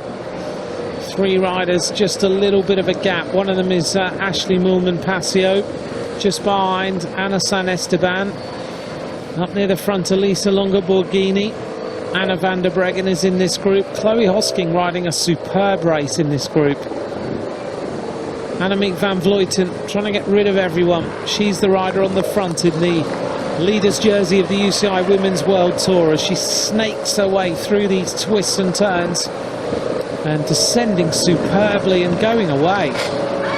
Descending like a demon, she's almost going straight into the back of the motorbike. The motorbike almost can't go fast enough to get away from Van Vleuten. Incredible. Don't give her any more than 10 metres, you'll never get her back. Annemiek van Vleuten opening up a little bit of a gap on Ashley Moolman-Pasio. And you give her 10 metres and that's the end of the race. Into this next turn, and Van Vleuten looks around and Moolman-Pasio brings the race back together. Another right-hander. Van Vleuten is able to produce these sustained flat-out efforts that just put everyone under massive pressure. Yeah, and no one can respond. You see, no one continues the pressure on the front. Sort of Moolman's come to the front now and not just looking behind her. She's not willing to carry on that effort. Van Vleuten's got such a high sustained effort that she can hold for such long periods of time. San Esteban now looks behind her, former Spanish champion.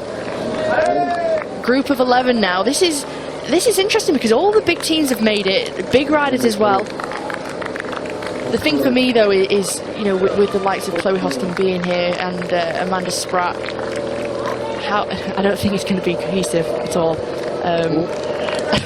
Another attack now. Amanda Spratt goes. Well, CCC have strength in numbers. They've got 2 riders here. Mitchelton Scott have 2 riders here. Everyone else is isolated with 1 rider. The group are trying to come across. I just wonder whether they're going to be able to. Amanda Spratt's trying to just increase the pressure so that they don't come back. Lucinda Brand, I think, has made it for Sunweb. She's on the back. She's just doing her shoes up.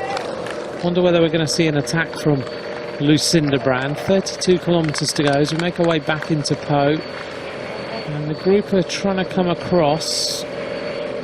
Contains many different teams. Taylor Wiles is there, but on the front, here we go. Kasia Niewiadoma now, a big attack on the right-hand side of the road. The former Polish champion, you can see the red and white on her sleeve, immediately tracked by Marianne Vos. On her wheel is Cecilia Uttrup, behind her Ashley Moolman-Pasio. And Kasia's decided to try and put the pressure on. She sensed the danger that that group was going to close the gap. Virtue, you know, have missed it again. They were the ones closing it. She's put the pressure down, head down. She just wants Vos to come through. Vos isn't going to come through because she knows she can win from, you know, any scenario.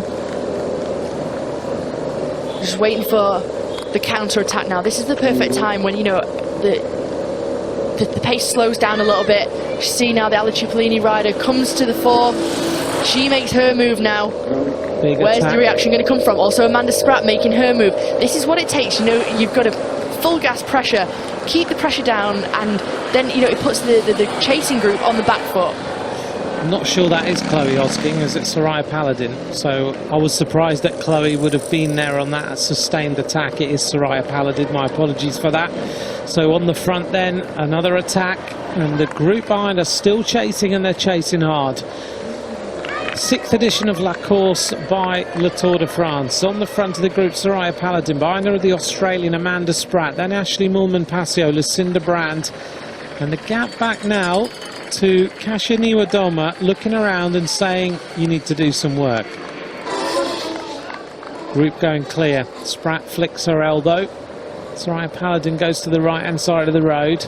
In the white jersey, Ashley Moolman-Pasio, Lucinda Brand. Winner of stages of the Giro Rosa, winner of Noise-Blatt, great cyclocross rider, winner of World Cups in the cyclocross world. And behind her is Cecilia Uttrup.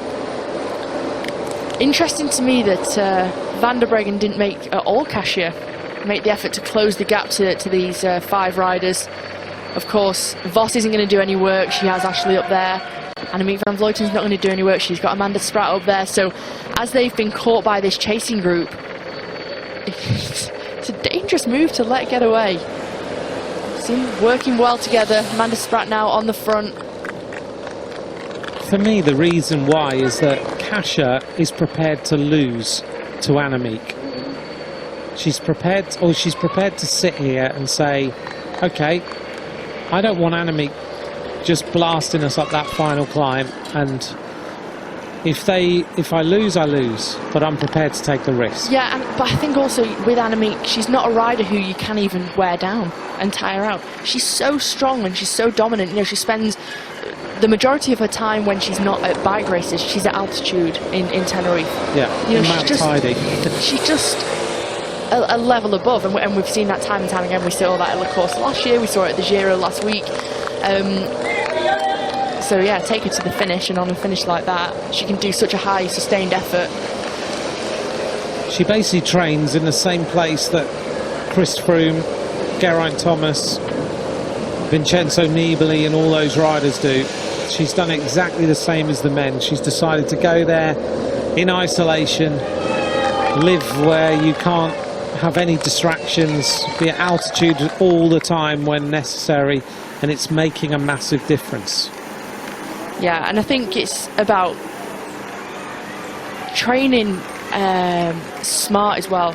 You know, you see if you go on her Strava, she's training sometimes like 7-8 hours a day. She'll be out with the Mitchelton Scott riders, you know, Simon Yates for instance, and it's obviously, you know, had a big impact on her results and her performance. Marianne Vos back in the second group. She's happy because Ashley Moolman-Pasio is here. Left-hand side is Paladin, Cecilia Uttrup Ludwig. Coming through now, Lucinda Brand in the red and white. Ashley Moolman-Pasio in the white jersey as South African champion. Amanda Spratt, who did such a tremendous ride in Innsbruck in the World Championships last year. She was on the podium. And now Caroline Canuel decides that Bowles-Dolmans need to do something because this race is going away. Yeah, the rider who was in the breakaway earlier on, we were speaking about, you know, such a loyal domestique. Despite being in the breakaway, she's still there. She's gone straight to the front. She's sensed the danger. She needs to bring this back, you know, as soon as possible for Anna van der Breggen, the world champion. What do Trek Segafredo do here, though? Because they've missed the group. So have Bowles-Dolmans. 29 kilometres to go. It's kind of the situation that we were saying before. You know, when two teams miss it, you need to talk to each other and communicate and say, okay, you know, I'll put 1 or 2 riders on the front of this group and let's help bring it back, because it's in both of your best interests. Equally, who do they think could win from their team? You know, Trek Segafredo have got Lisa Longo-Borghini in the front group. Bowles-Dolmans have Anna van der Breggen. Who's confident on who's going to be able to deliver for their team? It's kind of now or never, because this group of 5 are working very, very well together. They're all doing equal turns. No one's sitting on the back. Head down, you know, 28k to go. Yeah, it's full commitment. It's now or never. But it's also now or never for the peloton. They need to make that decision and make it fast, because the race is going away from them. Annika Langvad straight on the front now with Caroline Canuel on her wheel. I did notice Anna van der Breggen talking into her race radio. She's been quiet, sitting at the back. 20 seconds. Annika Langvad on the front so soon after breaking her hand and fracturing her shoulder blade. It's incredible to come back from such a bad injury. It is. You know, only, what, it must be about 5 weeks ago. 2nd of June, I think it was, that she did that. So she's on the front now, working hard. 5 leaders in La Course by Le Tour de France. Sarah Paladin is the rider in the neon yellow from Ale Cipollini. There's no Tiffany Cromwell in there.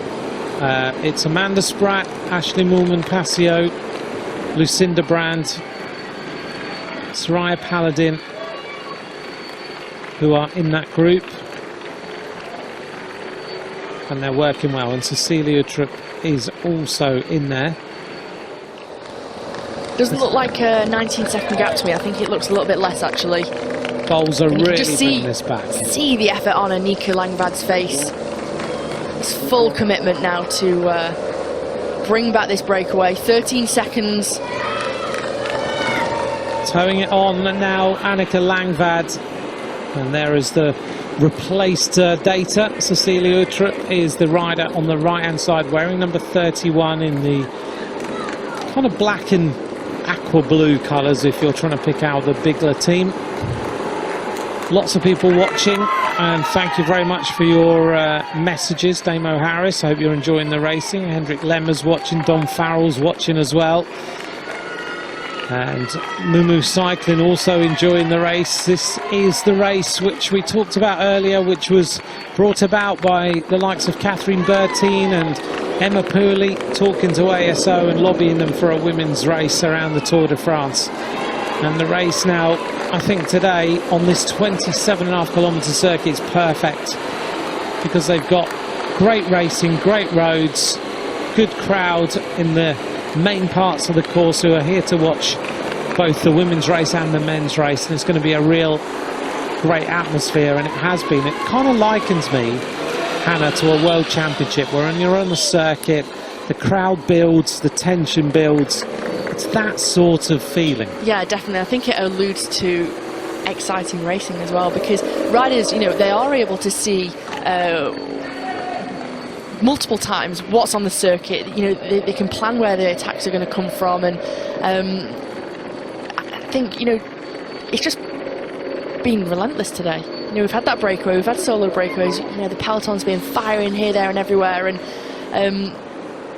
yeah, I think it's just, it definitely alludes to very exciting women's cycling, and it just shows what women's cycling is about. You know, if you've never watched it on TV before, this is what it's like. It is hard racing, and I actually think having the distance at 121 kilometres also alludes to better and more exciting races, as opposed to going to the maximum of 160 kilometres. I think this...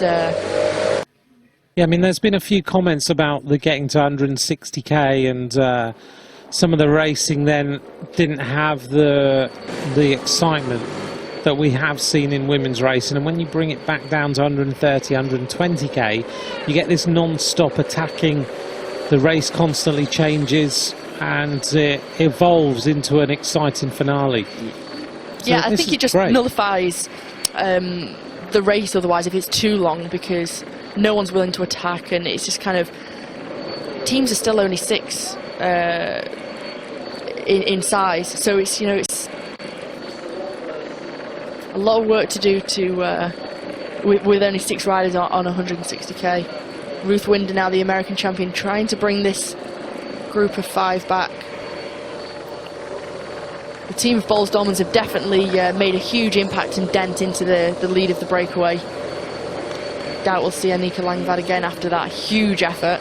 That was a big effort. Soraya Paladin in the front group. 36 days of racing so far this season. Just rode the Giro Rosa, as well as much of the peloton. Had quite a lot of top places. You were talking about her earlier on today. I think 4 or 5 top 10 places on stages of the Giro Rosa, including a 4th place on the last day.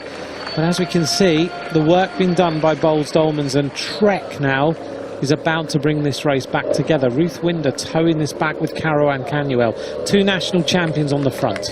Yeah, it's great to see, isn't it, having those national champion jerseys represented and doing so much work for their leaders. Ruth has had a real breakthrough season. The rider here with the stars and stripes on her shoulders. Spratty now turns up the pressure yet again, goes clear, and Ruth Winder is now going with this attack. Further on back, riders waiting. Kasia Niewiadoma a little bit further back. Anna van der Breggen right on the back of the group almost. So I wonder whether attack of Anna van der Breggen has hurt the legs. Another attack across the top of this climb. And we're about 3 or 4k from the main climb as Amanda Spratt now leans into that right turn. And on her wheel again is Ashley Moolman-Pasio, who's having a wonderful day. Yeah, she's having a great race, isn't she? But you can see straight after that climb, Amanda Spratt whacks it in the big ring, makes the most of the descent, gain as much time over the chasing peloton as possible. Ashley Moolman-Pasio has not missed a beat though today. No, she's been in every single key move today. As we head back into Pau, the city that is so well known for bringing the Tour de France. Over the bridge, over the river in the centre, and now it's really lined out with 24 kilometres to go. If you're at the back of that peloton, you should probably start to panic that you're never going to see the front again, because in a few kilometres time we get to the Côte de Helos, and if you're at the back going into that, the 1 kilometre climb, I'm sorry, but I don't think you're going to be able to see the front of the race again. Amanda Spratt actually just riding away from this. Ashley Moolman-Pasio just missed her bottle, dropped it. Not a good time when it's so hot. 24k to go. Feeding closes at 20k to go, so yeah, crucial moment for her. She's not going to be able to get a drink from the car. Car's not going to be allowed to come up to the peloton in such tricky roads. As we look down, today is the 100th anniversary of the first day of awarding the Maillot Jaune in the Tour de France. Massive celebrations here in Pau for that commemoration. And women's cycling also been given a great platform to show just how good it is. Amanda Spratt now with an advantage, going clear. 23 kilometres to go for Spratty as she makes her way around the next turn. Further on back, the chasers are about to be caught yet again, and I wonder whether that missed bottle is going to play on the mind of Ashley Moolman-Pasio, because she needed that. She needed to get that drink then.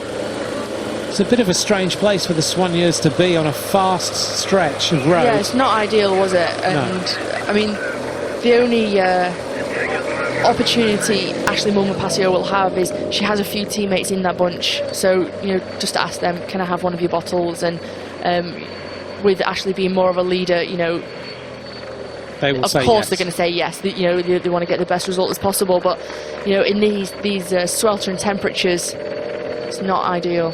The work being done now by the red and white of Team Sunweb as they come to the front.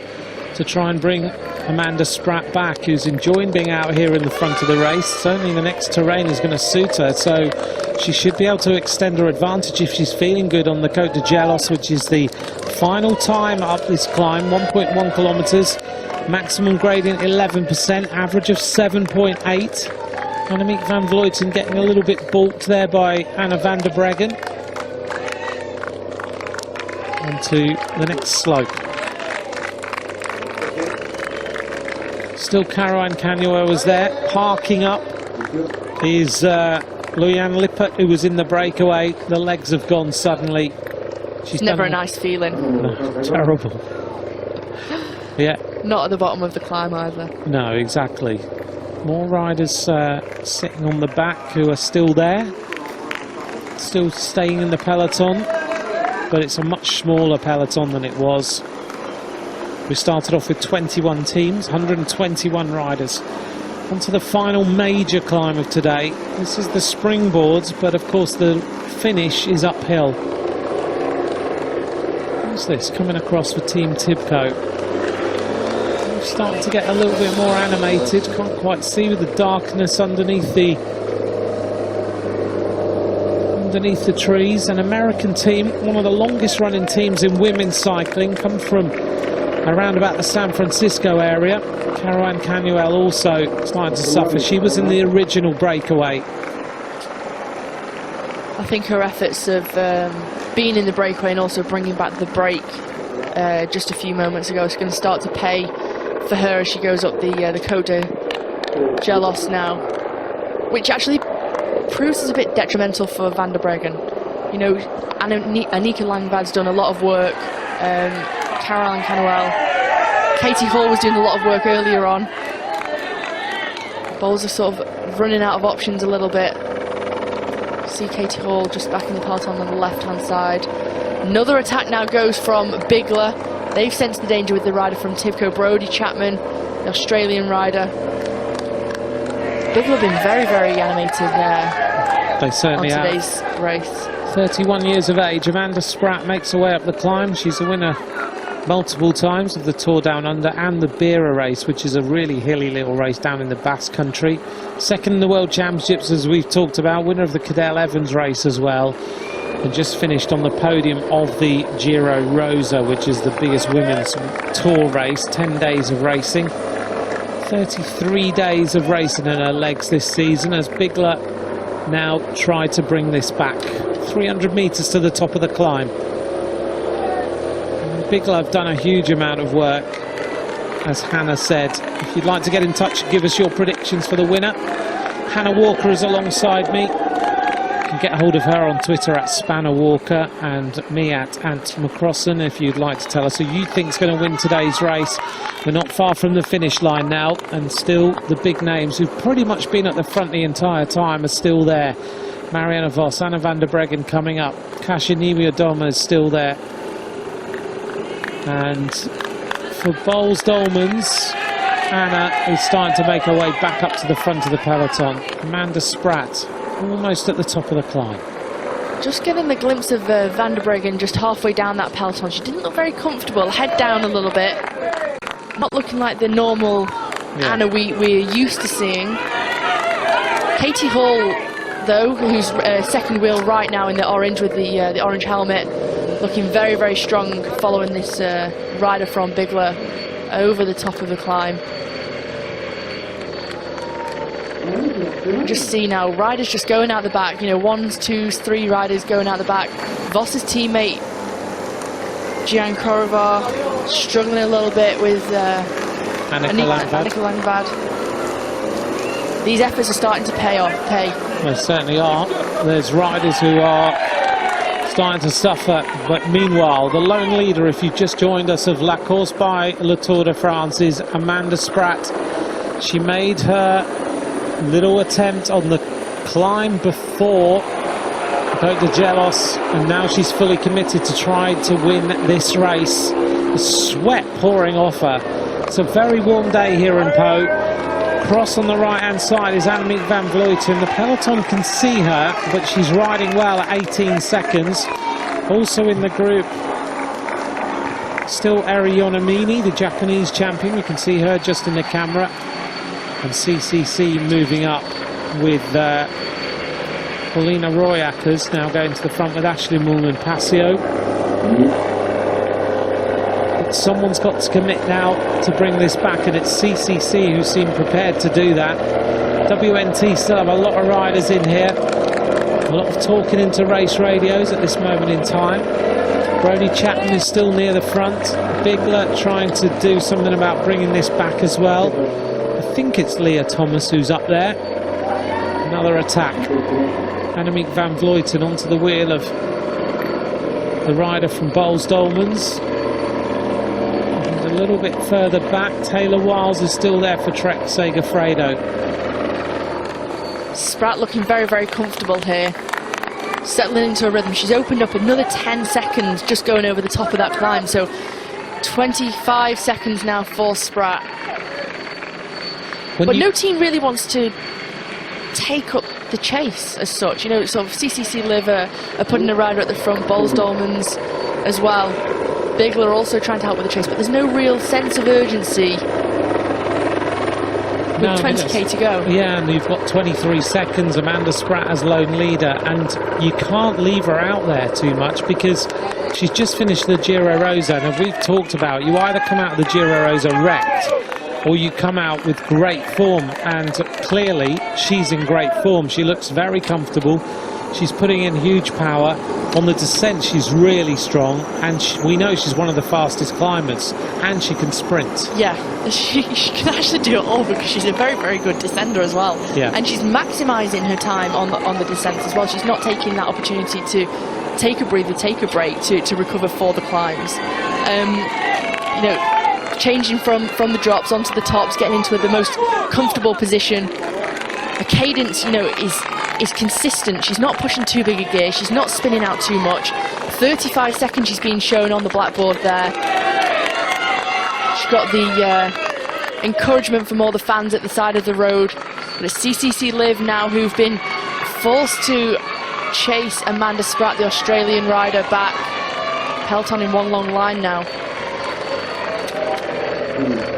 31 seconds. So it's definitely going out. It is. She's extending her advantage. When you're talking about her cadence, she has that look of a rider who's just done a tour. That kind of really efficient, not flat out pedaling style, just very, very efficient, really powerful pedal stroke. Yeah, to me it actually looks like she's pushing quite a big gear. Yeah. But she has got the strength to be able to turn it over and keep the cadence high, which obviously in turn, pushing a bigger gear at a high cadence, you're going faster and you're going further. Yeah, good climber, good sprinter.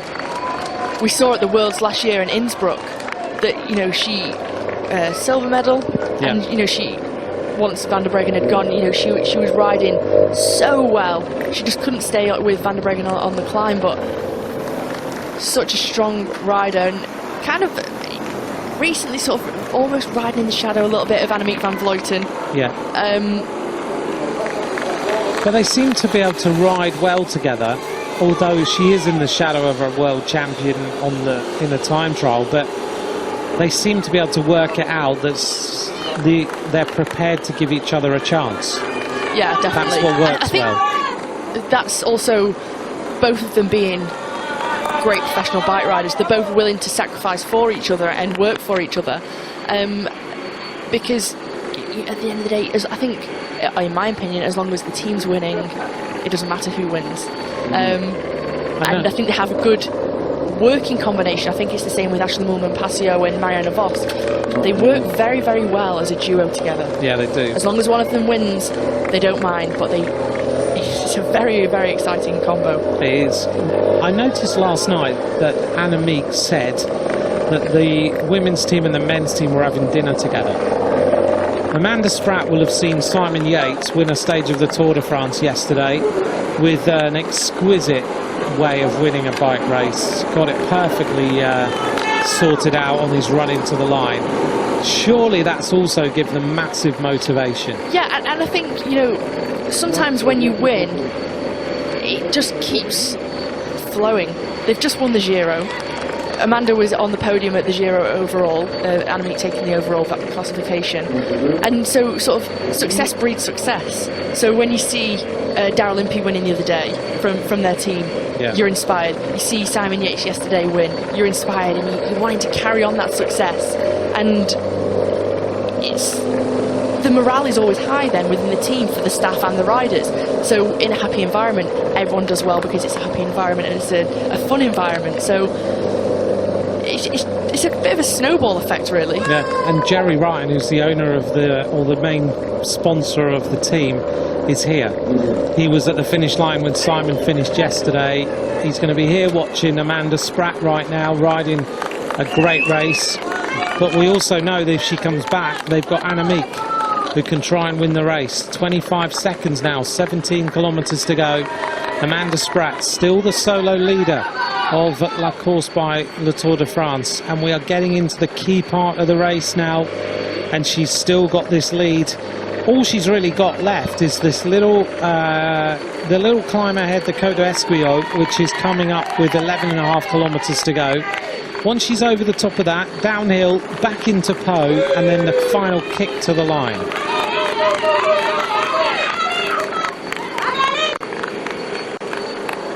Can she hold on? She looks like she's not laboured. She looks like she's still riding strongly. She looks like she's still got plenty of fight. And if she gets over the top of this little rise, then it's another fast section and then in towards the final climb.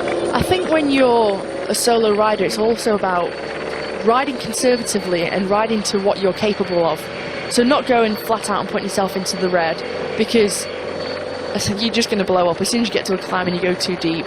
That's it. That's it. You know, your legs are burning, your lungs are burning, and you know the peloton catches you. She's keeping a very consistent effort, but within herself. Yeah. And you can see that on her face. You know, her facial expression. She's very poker face. Still looks solid on the bike. Gian Corovar's done her work to try and decrease the gap. It's not worked out successful for CCC Liv though. The gap's actually grown out a little bit. Yeah, she's riding away now, 30 seconds. It's dodging back and forward a little bit. The time gaps are taken generally on the motorbikes as opposed to the rider themselves. That's why sometimes you get that little change. Now we see another move, and it's CCC who are really throwing some firepower at this. They've still got Mariana Vos in here. They've got Ashley Moolman-Pasio, who's done a huge amount of work, still in here. Paulina Royaker's really giving it everything now. I think it looks like Rianne Marcus on her wheel. Towards the front, Annemiek van Vleuten. Yeah. Still anyone's race. This is a big effort by CCC Liv now, a concerted effort to bring the race back together. Yeah, I think it's, you know, it's about putting all your eggs in one basket and going for the victory. By the scenes of things, you know, they'll be riding for Vos today.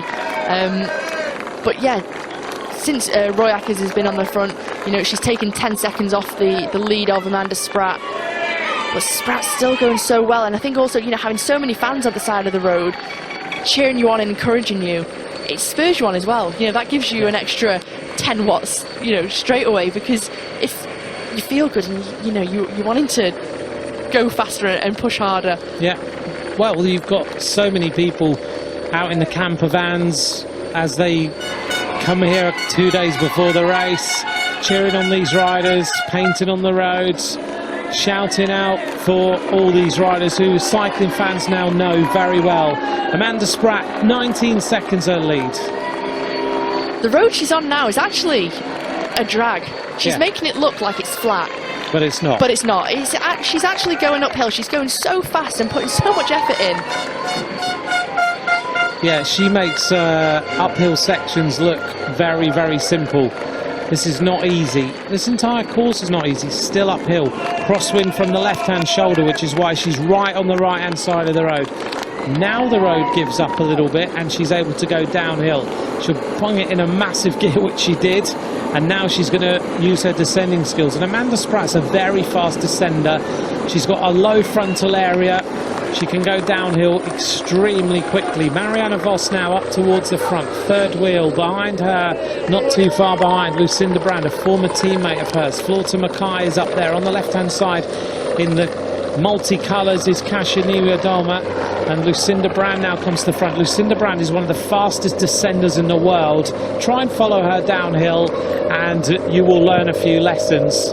So we're going to see now, Lucinda Brand just had Florta Mackay on her wheel. Vos came around and you've just seen Florta Mackay sit up on the front of that peloton, allowing Lucinda Brand and Marianne Vos to get this gap, forcing Annemiek van Vleuten now to chase back Marianne Vos, the former world champion, and Lucinda Brand, one of the most exceptional descenders, like you just said, Anthony. Yeah. And Marianne Vos, who's one of the most exceptional descenders, not just in women's cycling, in cycling. Try and follow her downhill. She is a fearsome around a bend as well. Sweden last year going around that final bend. Yeah, she's incredible. She really is. 21 seconds. Annemiek van Vleuten has some work to do now to bring back two of the fastest. Oh, there's a guy standing in the road, not even looking. Really need to watch, cycling fans, at the side of the road. Amanda Spratt came round that corner. That was very, very lucky. I don't know what he was thinking. 20 seconds. 13.9 kilometres to go. Lucinda Brand and Marianne Vos now, two former teammates, chasing down Amanda Spratt. Trying to come across is Annemiek van Vleuten. Perfect teamwork by Florta Mackay. You just see her again come round Ashley Moolman-Pasio, nullify the chase from the peloton. Look at the way Lucinda Brand's just throwing the bike around these corners. But Florta Mackay doing a superb job back in the peloton to try and stop Trek Segafredo. Have missed it again. Yeah, they're missing everything today for some reason. I don't know why, but they've missed, and Boels Dolmans are missing every single move. Yet again, Anna van der Breggen not there at the front when she needed to be. Maybe just on a bad day, just not feeling good. Annemiek van Vleuten is coming back. This rider coming now up to this duo, and will they work with her? That's the question. Three Dutch riders, three different teams. They know each other well from riding on the national team, but you know, how does this play to their advantage or disadvantage by knowing how well each one can go? Trek Segafredo on the front now. Anna van der Breggen third wheel. And looks to me like it's Elisa Longo Borghini who's chasing this back. Yeah, they've all missed it. That's not a good situation for her. And Sunweb have done a tremendous job. Ashley Moolman-Pasio can now just sit there.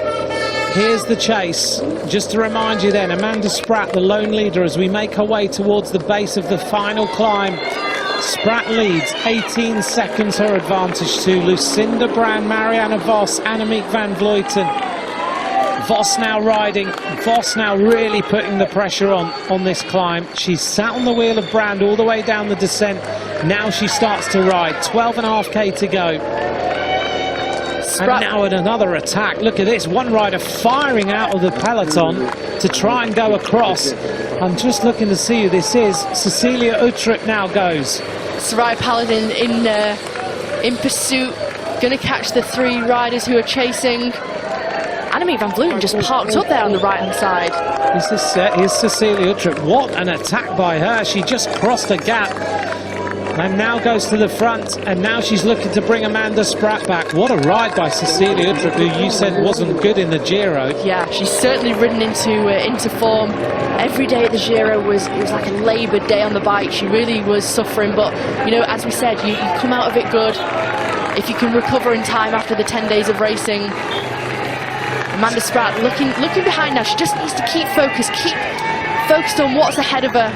Van Vleuten needs to, you know, sort of radio through that. I'm not getting across. Elisa Longo Borghini comes out of that peloton now, trying to make it across to those leaders. Magnaldi from WNT Rota leading that peloton. Soraya Paladin has also made it for Ale Cipollini. This race is not over yet, and Anna van der Breggen is also not too far behind. Amanda Spratt, podium finisher in the World Championships, making her way towards the top of the, I guess, the penultimate climb, because the final road up to the finish is a climb. This is the final major obstacle. Spratt leads. Behind her, that group containing Marianne Vos, Annemiek van Vleuten, Cecilia Uttrup, Soraya Paladin, Lucinda Brand, and one rider from Trek trying to get across. Great crowd on this climb, and it's all come back together. This is going to play into the hands of Amanda Spratt. Big attack now from Floortje Mackay. Just nullifies it. And now Ashley Moolman-Passio goes. Immediately onto her wheel is Elisa Longo-Borghini into the wheel of Cecilia Uttrup. So Ashley Moolman-Passio kicking on. Also near the front, Soraya Paladin. Spratt looks around again. 16 seconds. Has she got enough? 11.5 kilometres to go. They're coming back, and they're coming back fast. That gap isn't 16 seconds. Ashley Moolman, I think, is going to catch Spratt any minute now. You just see the faces, even, you know, likes of Kasia Nieuwendamme, the face, you know, how much pain they're going through on this climb. As long as they make it over this bit of gradient, it's more or less flat until the finish. Last minute bottles from the soigneurs. Spratt looks around again. She talks into her radio. She's trying to get a little bit of an update. What is going on behind? Annemiek van Vleuten will be able to tell her, just keep going.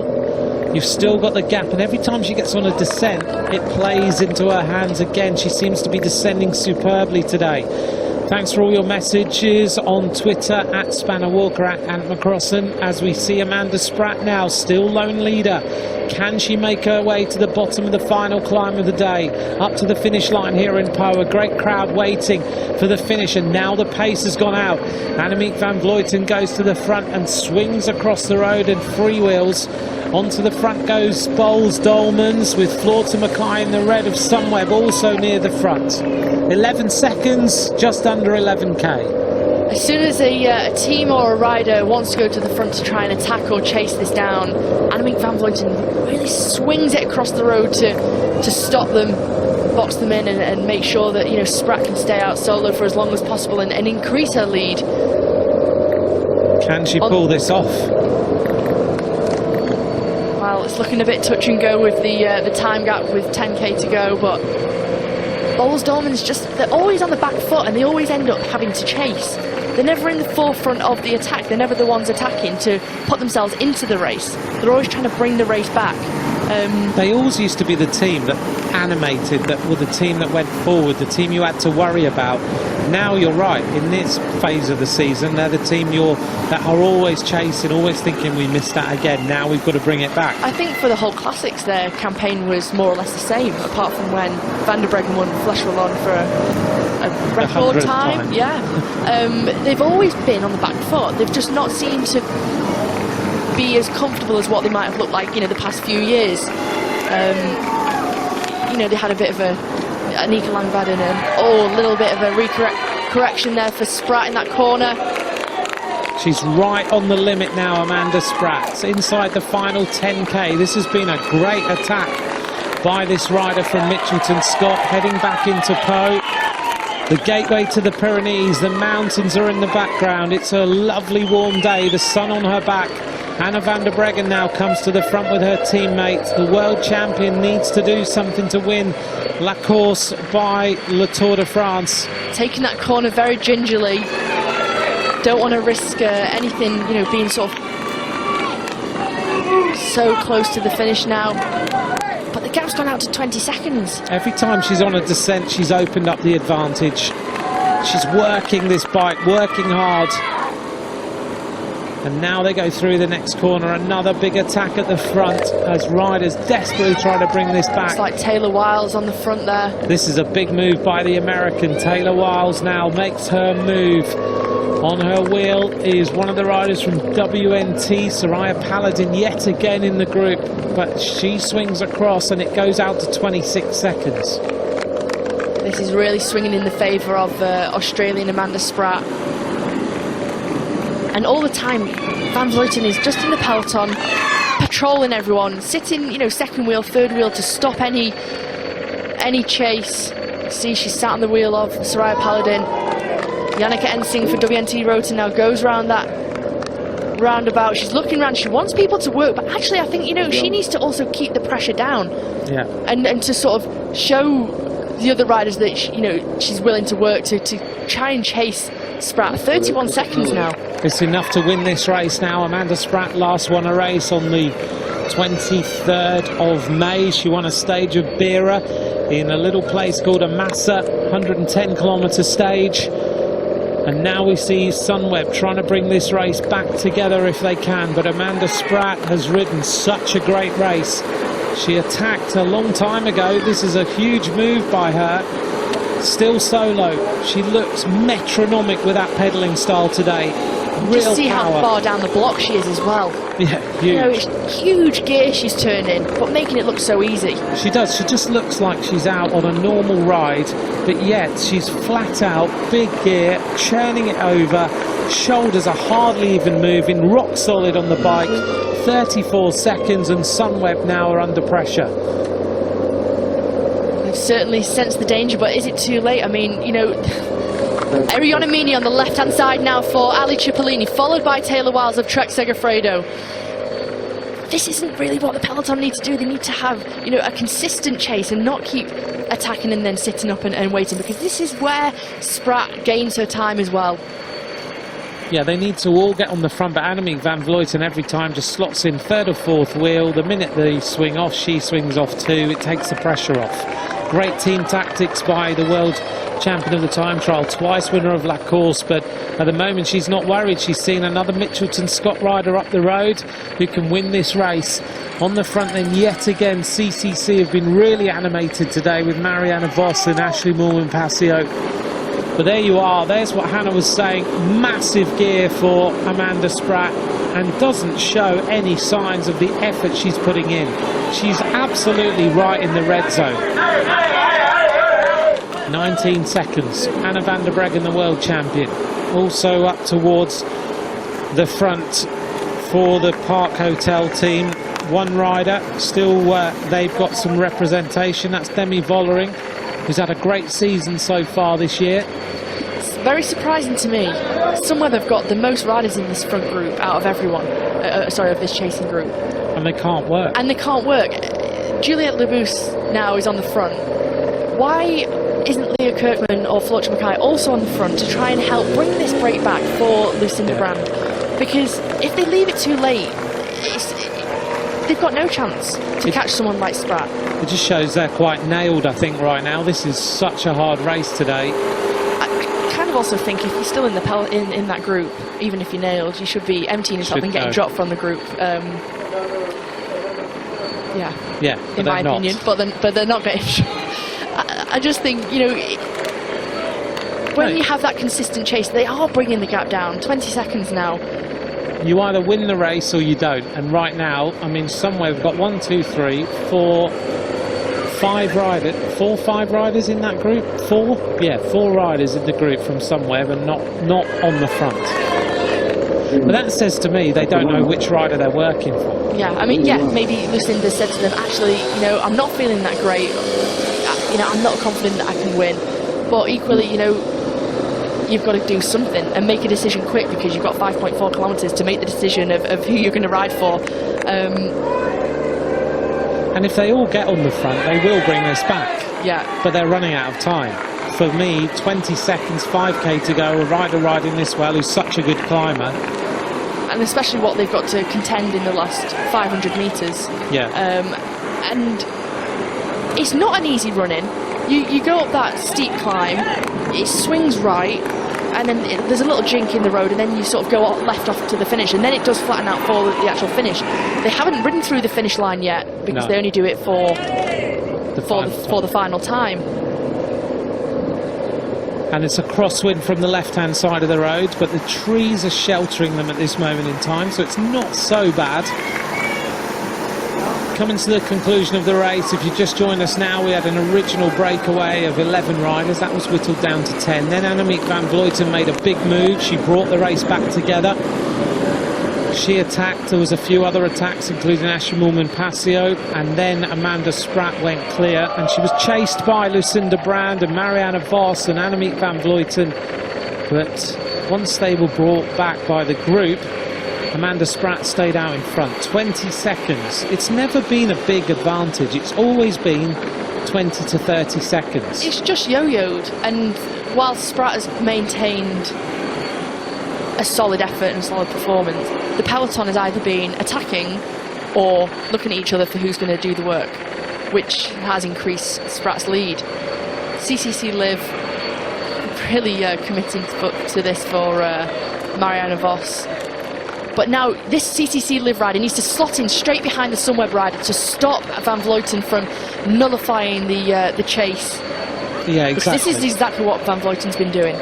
So they need to make sure that Van Vleuten never goes to the front, and you get in front of her before she tries to disrupt the chase. Yeah, she's done a tremendous job today. She's shown how a selfless teammate she can be, and she's paying back the work that's been done by Amanda Spratt and the rest of the team in the Giro Rosa, where she just took the victory yet again. Inside the final 4 kilometres, 13 seconds. Bigler also need to do something, but they're leaving it a bit late. Ashley Moolman-Pasio goes up towards the front. And CCC are working, but still only one rider from Sunweb. They're leaving this very, very late, maybe because they can see her in front. Looks to me, Floortje Mackay has Lucinda Brand on a wheel, followed by Leah Kirkman. So they're banking on Leah. I'm not seeing Leah Not much. at all. So maybe they're leaving Juliette Leboux to do the chasing, whilst Floortje will chaperone and patrol Lucinda and then Leah Kirkman into the final. You can see them in that lead-out train, the red jerseys. Movistar are also near the front. We're getting ready at the finish line to find out who wins this race. Suddenly the gap is coming down. Sunweb now really put in a concerted effort with CCC. 12 seconds as they try to bring Amanda Spratt back, which is playing into the hands of Annemiek van Vleuten.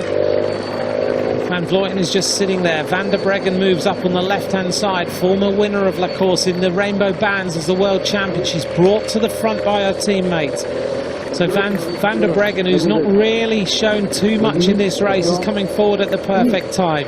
Marianne Vos tucks in on the wheel of the Sunweb train. 2.8 kilometres to go. As Hannah has said, the final goes all the way uphill into the centre of Po, where we're here at the finish line.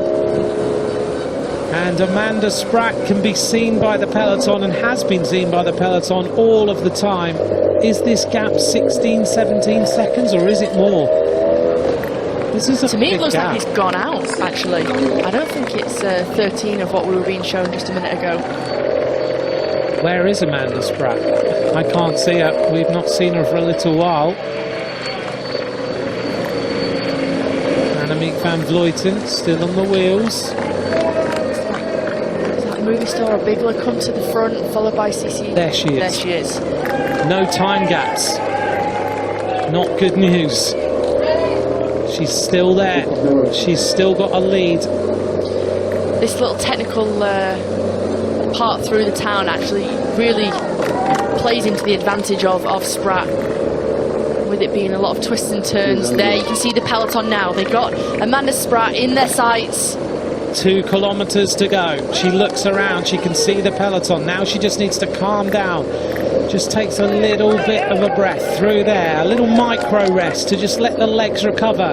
Now she's got to try and find something on this final climb up to the finish line. Can Amanda Spratt hold on? This has been a huge effort by the Australian. Spratt now just needs some little tiny roads, but there aren't really any. They're big wide roads onto the finish. Winner 3 times of the Tour Down Under, winner of or finisher on the podium in the Giro Rosa, stage winner in Bera, podium finisher in the World Championships. They're still there. She still has the lead. 1,300 metres to go for Amanda Spratt. Despite the chase, and she's seen the peloton come, closer, ever closer to her, she's still keeping that pressure down. Bigler come to the front now. Van Vleuten has not moved from 3rd position in that Ciclamino jersey, signifying she's the leader of the UCI Women's World Tour. Takes these corners perfectly. This is good news for her now, because now she's into the twists and turns where the peloton can no longer see her. She's going to go through a few little corners. Amanda Spratt, 1 kilometre to go. Under the red kite, the peloton being led by Trek Segafredo, Taylor Wiles and Elisa Longoborghini. On the front, still Amanda Spratt. Onto the tops now. She's going to swing into the climb. It's starting to bite now. Trek Segafredo with Elisa Longoborghini in third wheel, moving up Floorta Mackay. Marianne Vos is still there with Annemiek van Vleuten on her wheel. Spratt still with an advantage. Van der Breggen sitting a little bit too far back for my liking after all the work Boels Dolmans have done. Floorta Mackay comes alongside Taylor Wiles. Lucinda Brand onto the wheel of Floorta with Leah Kirkman in her wheel. Leah Kirkman obviously has been on the podium previously at La Course on a completely different circuit. She's a versatile rider though. She can sprint at the top of a climb. Is Leah Kirchmann going to bring this home? Is Amanda Spratt going to hold on? She swings left. Not far to go. Now the climb bites. 400 metres to go for Amanda Spratt. Can she bring home this victory? Floorta Mackay is closing the gap with Lucinda Brand. Amanda Spratt is there. Here goes Marianne Vos.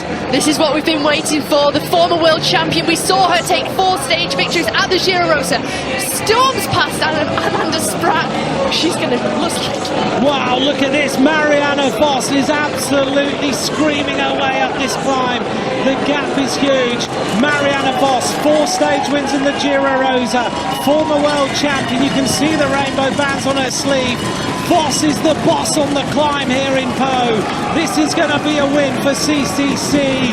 The boss of world cycling for women is back. Marianne Vos wins La Course by La Tour de France. What a stunning attack on the final climb. What a ride by Vos. That was absolutely incredible. It looks like the greatest of all time is back. She was formidable. What a win by Marianne Vos. The power was something exceptional. When she unleashes that attack, we're going to get a replay here of the finish. Sits up, takes the glasses off. She knows she's got it in the bag. She wins by several bike lengths. Wow. Points to a jersey. Lucinda Brand taking second, I think Cecilia Uttrup third. What a win by Marianne Vos. When she went, there was literally no one who was going to be in the same stratosphere as Marianne Vos. It just wasn't going to happen. It's like she gets catapulted from a rocket, doesn't it? You know, and we saw that at the Giro last week. Once she puts that effort down, she opens up the bike length. No one can stay with her. Leah Kirchmann second for Sunweb. Cecilia Uttrup there. Lucinda Brand in fourth. Marianne Vos, as you said, it was like a slingshot when she went. Well, we didn't know what the tactics of Sunweb were, and fair play to them. Their tactics played out. Leah Kirchmann finishing second. What a job by Floorta Mackay on that final 400 metres up the climb. Full gas into bringing the gap down to Amanda Spratt, leading Lucinda Brand and Kirkman. But they just, you know, as soon as Vos put down the power, they had no reaction. Here's the result of La Course by La Tour de France. Marianne Vos wins in 3 hours, 15 minutes, 20 seconds ahead of the Canadian Leah Kirchmann, with Cecilia Uttrup in third place. Then it was Brand, Mulman-Pasio, Longoborghini. Van Vleuten doesn't bring home her third victory. She's there in 7th place. Well, it didn't play into the hands of Mitchelton in the end, even with, you know, sort of Van Vleuten patrolling the peloton and keeping things, watching things closely. But here we see, this is where Vos unleashes her power to close the gap to Spratt. Just look at the power she's putting through the bike. She's in the big ring as well by the looks of things, so she's taken that steep gradient in the big ring. Wow. Spratt's in the small ring. She was literally on the limit through the corner. Rails. Yes, she was. It was like watching her in a cyclocross when she banked the bike over in the mud. Leah Kirchmann, that was a tremendous climb by the Canadian rider from Sunweb, but Vos wins by lengths. Yeah, she just dominated that last 400 metres there. And it's just incredible to see, you know, she has time to look behind her, celebrate before the line. Just pure power. Of course, Voss won the first edition. She did, and Leah Kirschman was on the 3rd place in the podium in that first edition of La Course. So 2 riders back from that very first edition here, back on the podium. And Leah Kirschman we didn't see all day. No. And we thought it would be going for Lucinda Brand. The way she was riding, she looked very comfortable and really attacking those final 20 kilometres, especially on the descent. But yeah, Kirschman just kept her powder dry, kept out the wind, saved energy, remained anonymous. You know, no one would... Yeah, we would have thought that it would be for Brand. It's one of the biggest results Leah Kirschman's put in, to be honest. Yeah, it's a great result. Great result for her. Here she is, the boss.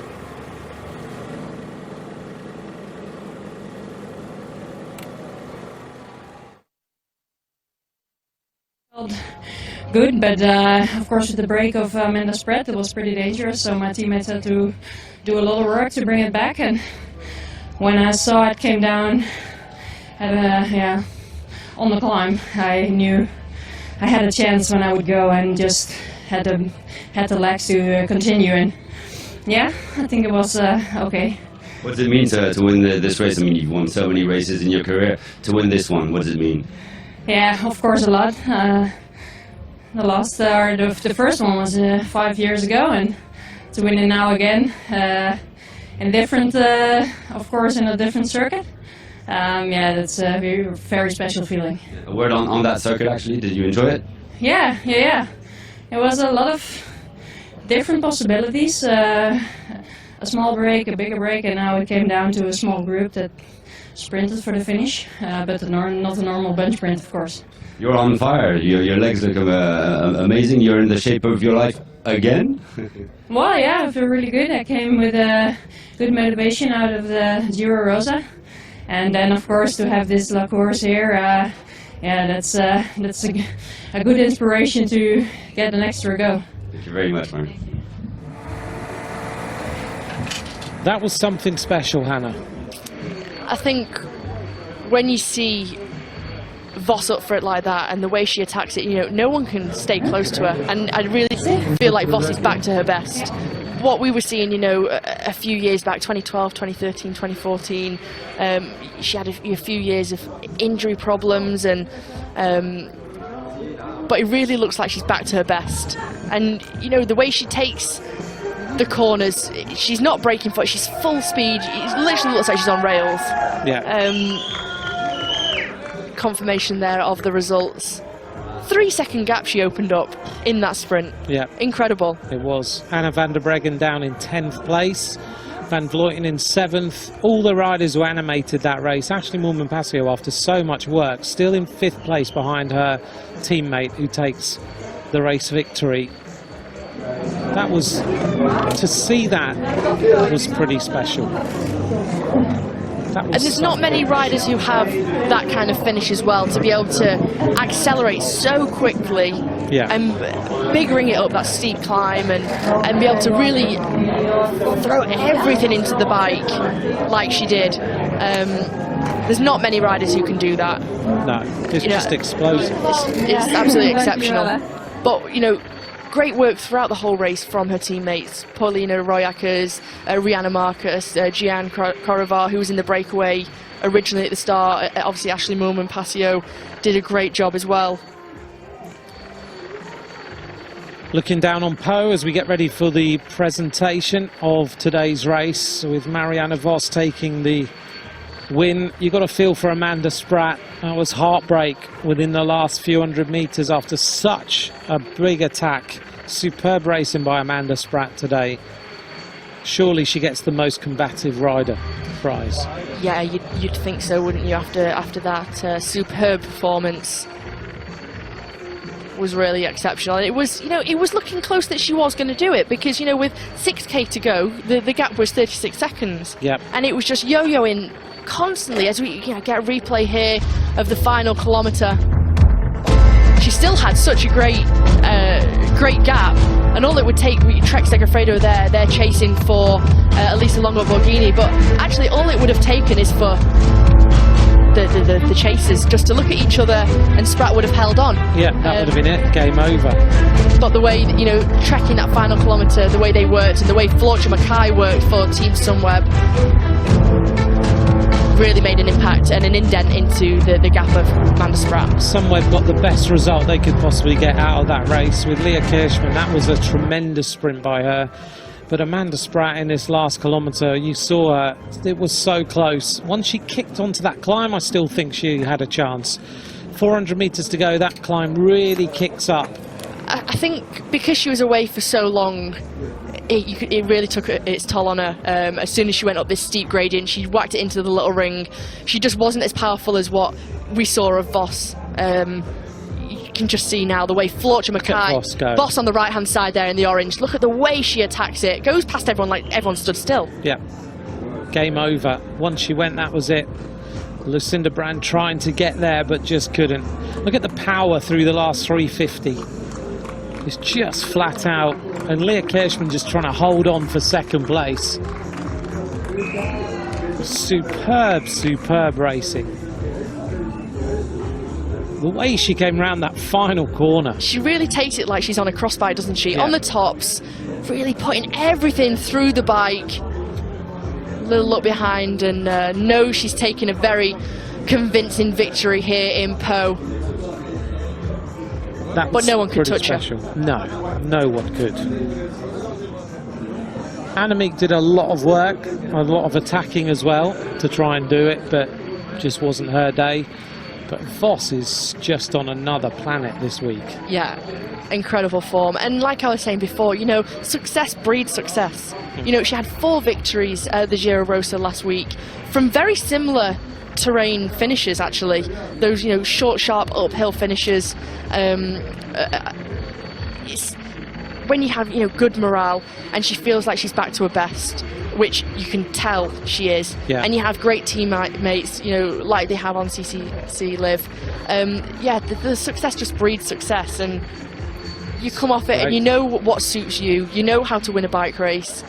I mean, I dread to think how many professional victories she's had in her career. It must be absolutely we need to add insane. them all up. That's another one to add to the list. Superb. But Vos is boss, and she's back. She is. There's no doubt about it. She's admired by so many bike riders across the world. I mean, we frequently see Mark Cavendish tweet about her, and other riders just say how good she is.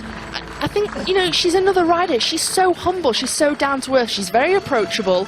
Despite all the victories in World Championships and, you know, Olympic champion, she's just so humble, and she's, you know, if a young child comes up to her, she's very willing to take the time to talk with them and sign a jersey or give an autograph, and she's always makes time and gives time to people, you know, even adults, you know, everyone's a fan of her. Yeah.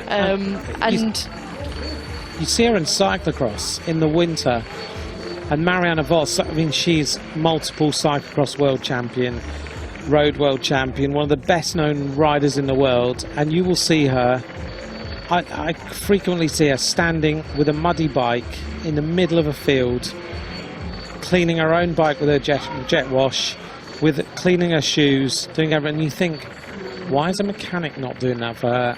But I've said to her before, shouldn't someone else be doing that for you? And she looks at you like, no, why should they? It's my bike. I can also do it myself. My bike. Yeah, and I think that mentality that she has it's actually very inspiring, you know, and she's so humble and a likeable person, and she's been at the top of her game since she was 16, 17 years old. Yeah. I mean, I think, what was she, 17 when she first won the Senior Worlds? Yeah. And so she must be now 33, 32, you know, to be at the top of your game for that amount of time. Yeah, she had a couple of years of injury, but to be on top of your game like that, it's absolutely incredible, and great to see her riding, you know, looking really happy on the bike as well, you know, looking in control. Yeah, and super strong. We're waiting for the presentation then of today's La Course. Thank you to all of you for joining us. Thank you for being along for pretty much the entire race.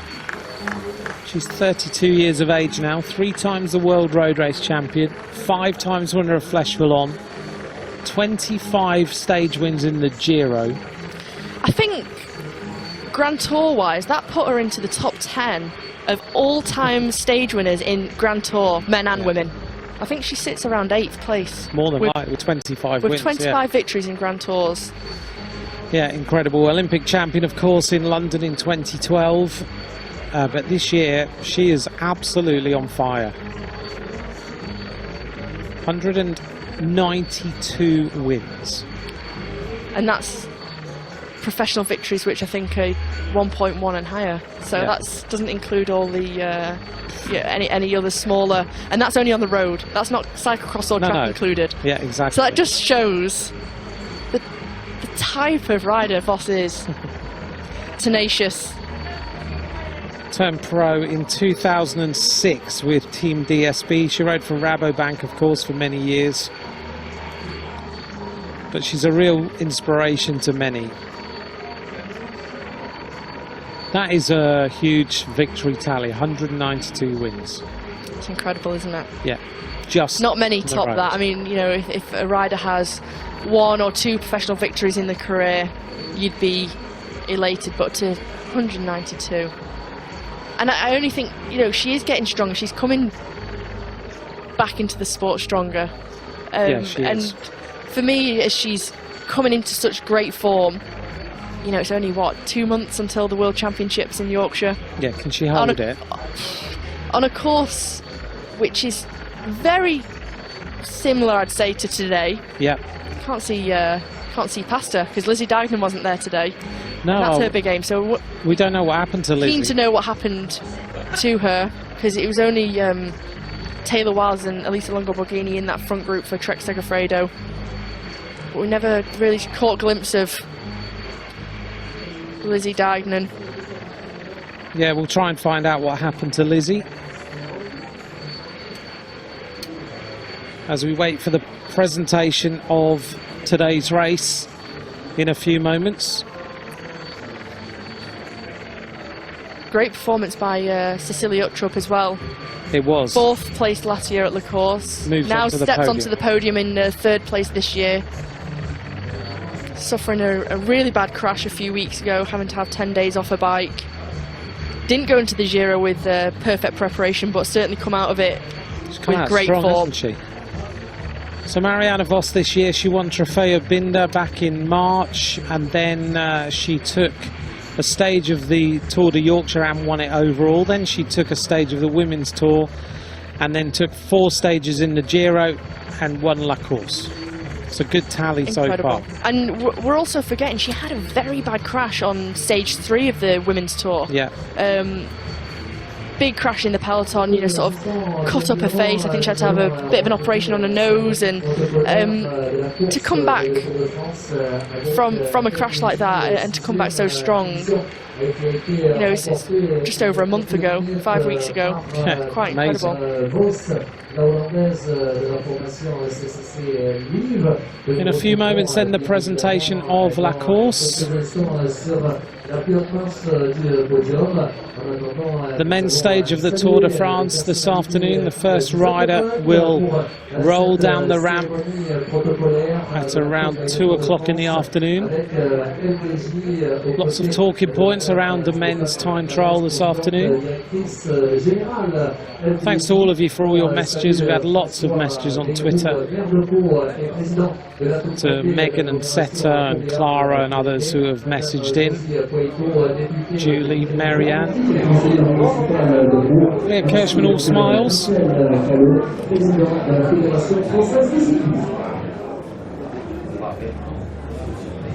Been taken to the podium by Emily, her press officer. And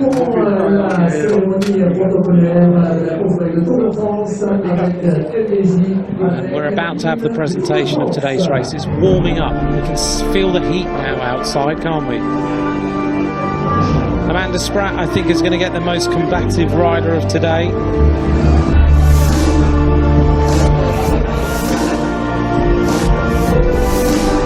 A special moment for a rider who appears on the podium here, but used the same Tour de France podium is great because previously we've had another podium, but as it should be, we now use the Tour de France podium, the same fanfare and everything else.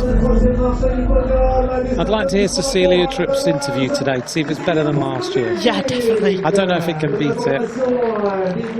Always gives a good interview, doesn't she? Yeah. You can just see the injury from her elbow. She just does a jersey up. Had to have an operation on it, I think, to stitch it back up.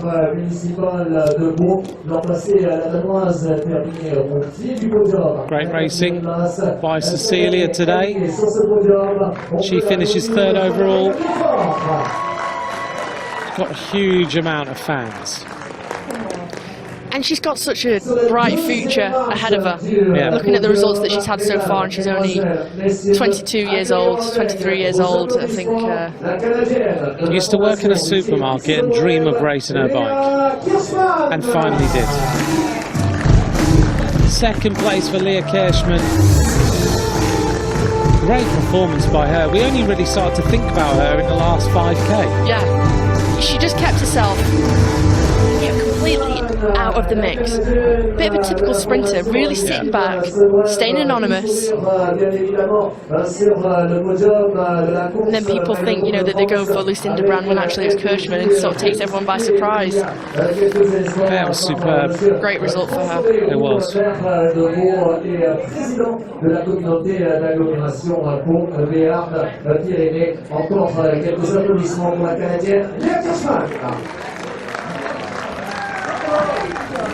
She looks really proud of what she's achieved today, and so she should. That was a fantastic sprint. You think not many lengths off Vos, really. No, and I think she should be very happy, and with all due respect, in the form that Vos is in.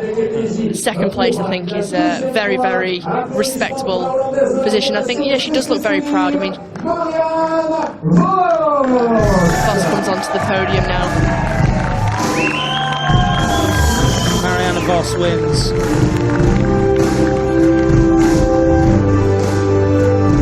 But it's also the same with Vos. She's won so many bike races, but it always looks like it's her first win. She always looks very proud, regardless of the race. She always looks thrilled. That's a big victory, though.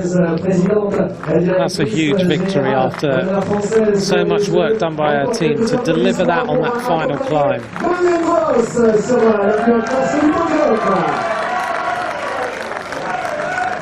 There's our podium: Cecilia Tripp-Ludwig, Leah Kirchmann, Marianne Vos. Le podium de cette édition 2019 de la course by le Tour de France avec MTJ.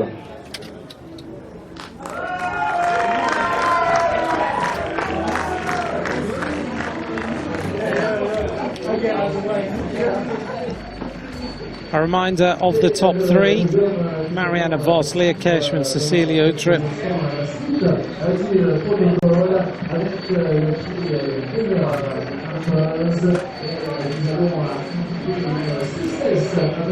3 seconds the gap to Leah Kirchmann, Cecilia Tripp.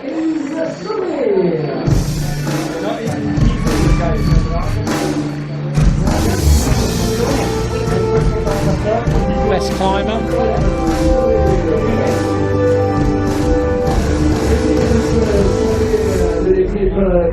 Qui reçoit les félicitations de la championne de boxe Sarah Ouramoun, ambassadrice FDJ, la vice-championne olympique à Rio. Elise Shabby wins after being in that breakaway. The best climber of today's race. Worth going in the breakaway. Yeah, definitely. I think you know, you scoop up a few more points, and actually she was the rider riding on the front of the peloton in the latter stages, going over the climb of Gelos, Côte de Gelos, and taking up more points. So very successful day for Bigler today. One person on the podium, one person takes the best climber. The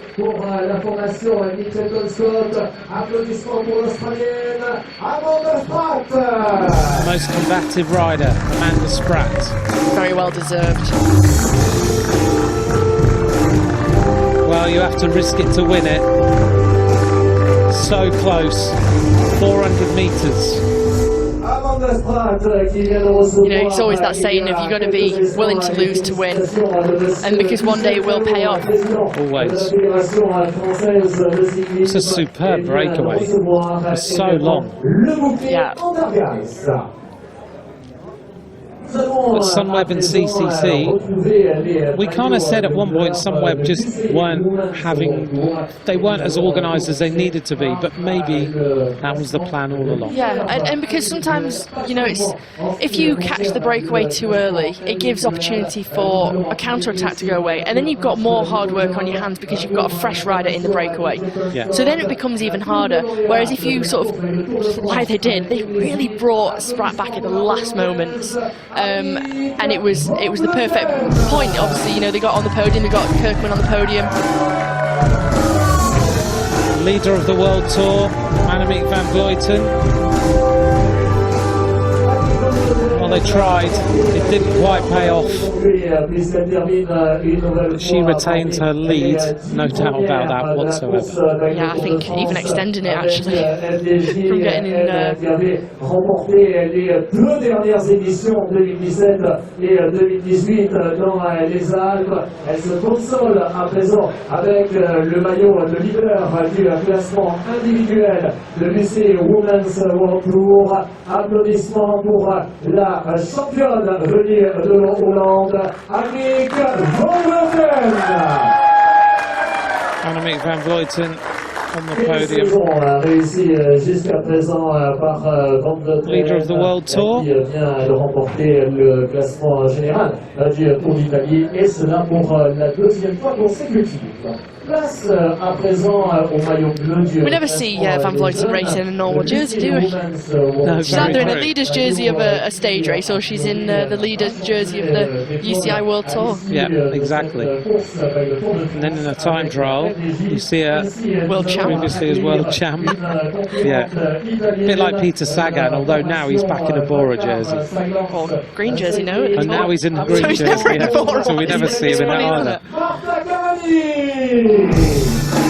Marta Cavalli, the best young rider in the World Tour, the Italian champion.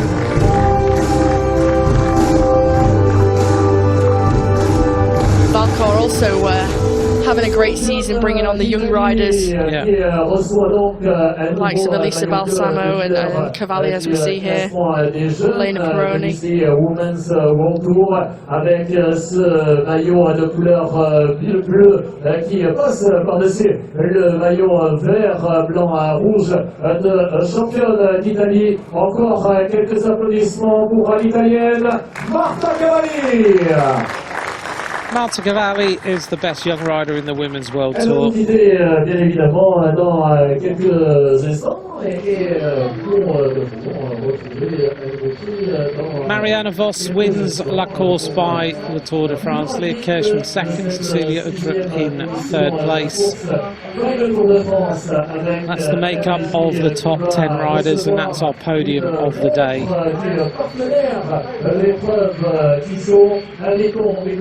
I think the race really works well as a one-day race. It does, doesn't it? And I think on this circuit it's been extremely exciting. It's a great race. I think it was fantastic. I think it's probably actually the best La Course since its inception. I agree. For me, personally. Last year with that last-ditch win of Van Vleuten, we didn't expect one of those things. Well, thank you very much for watching. From Hannah Walker and myself, Anthony McCrossan, it's been a pleasure bringing you the race. Join us next year. Bye for now.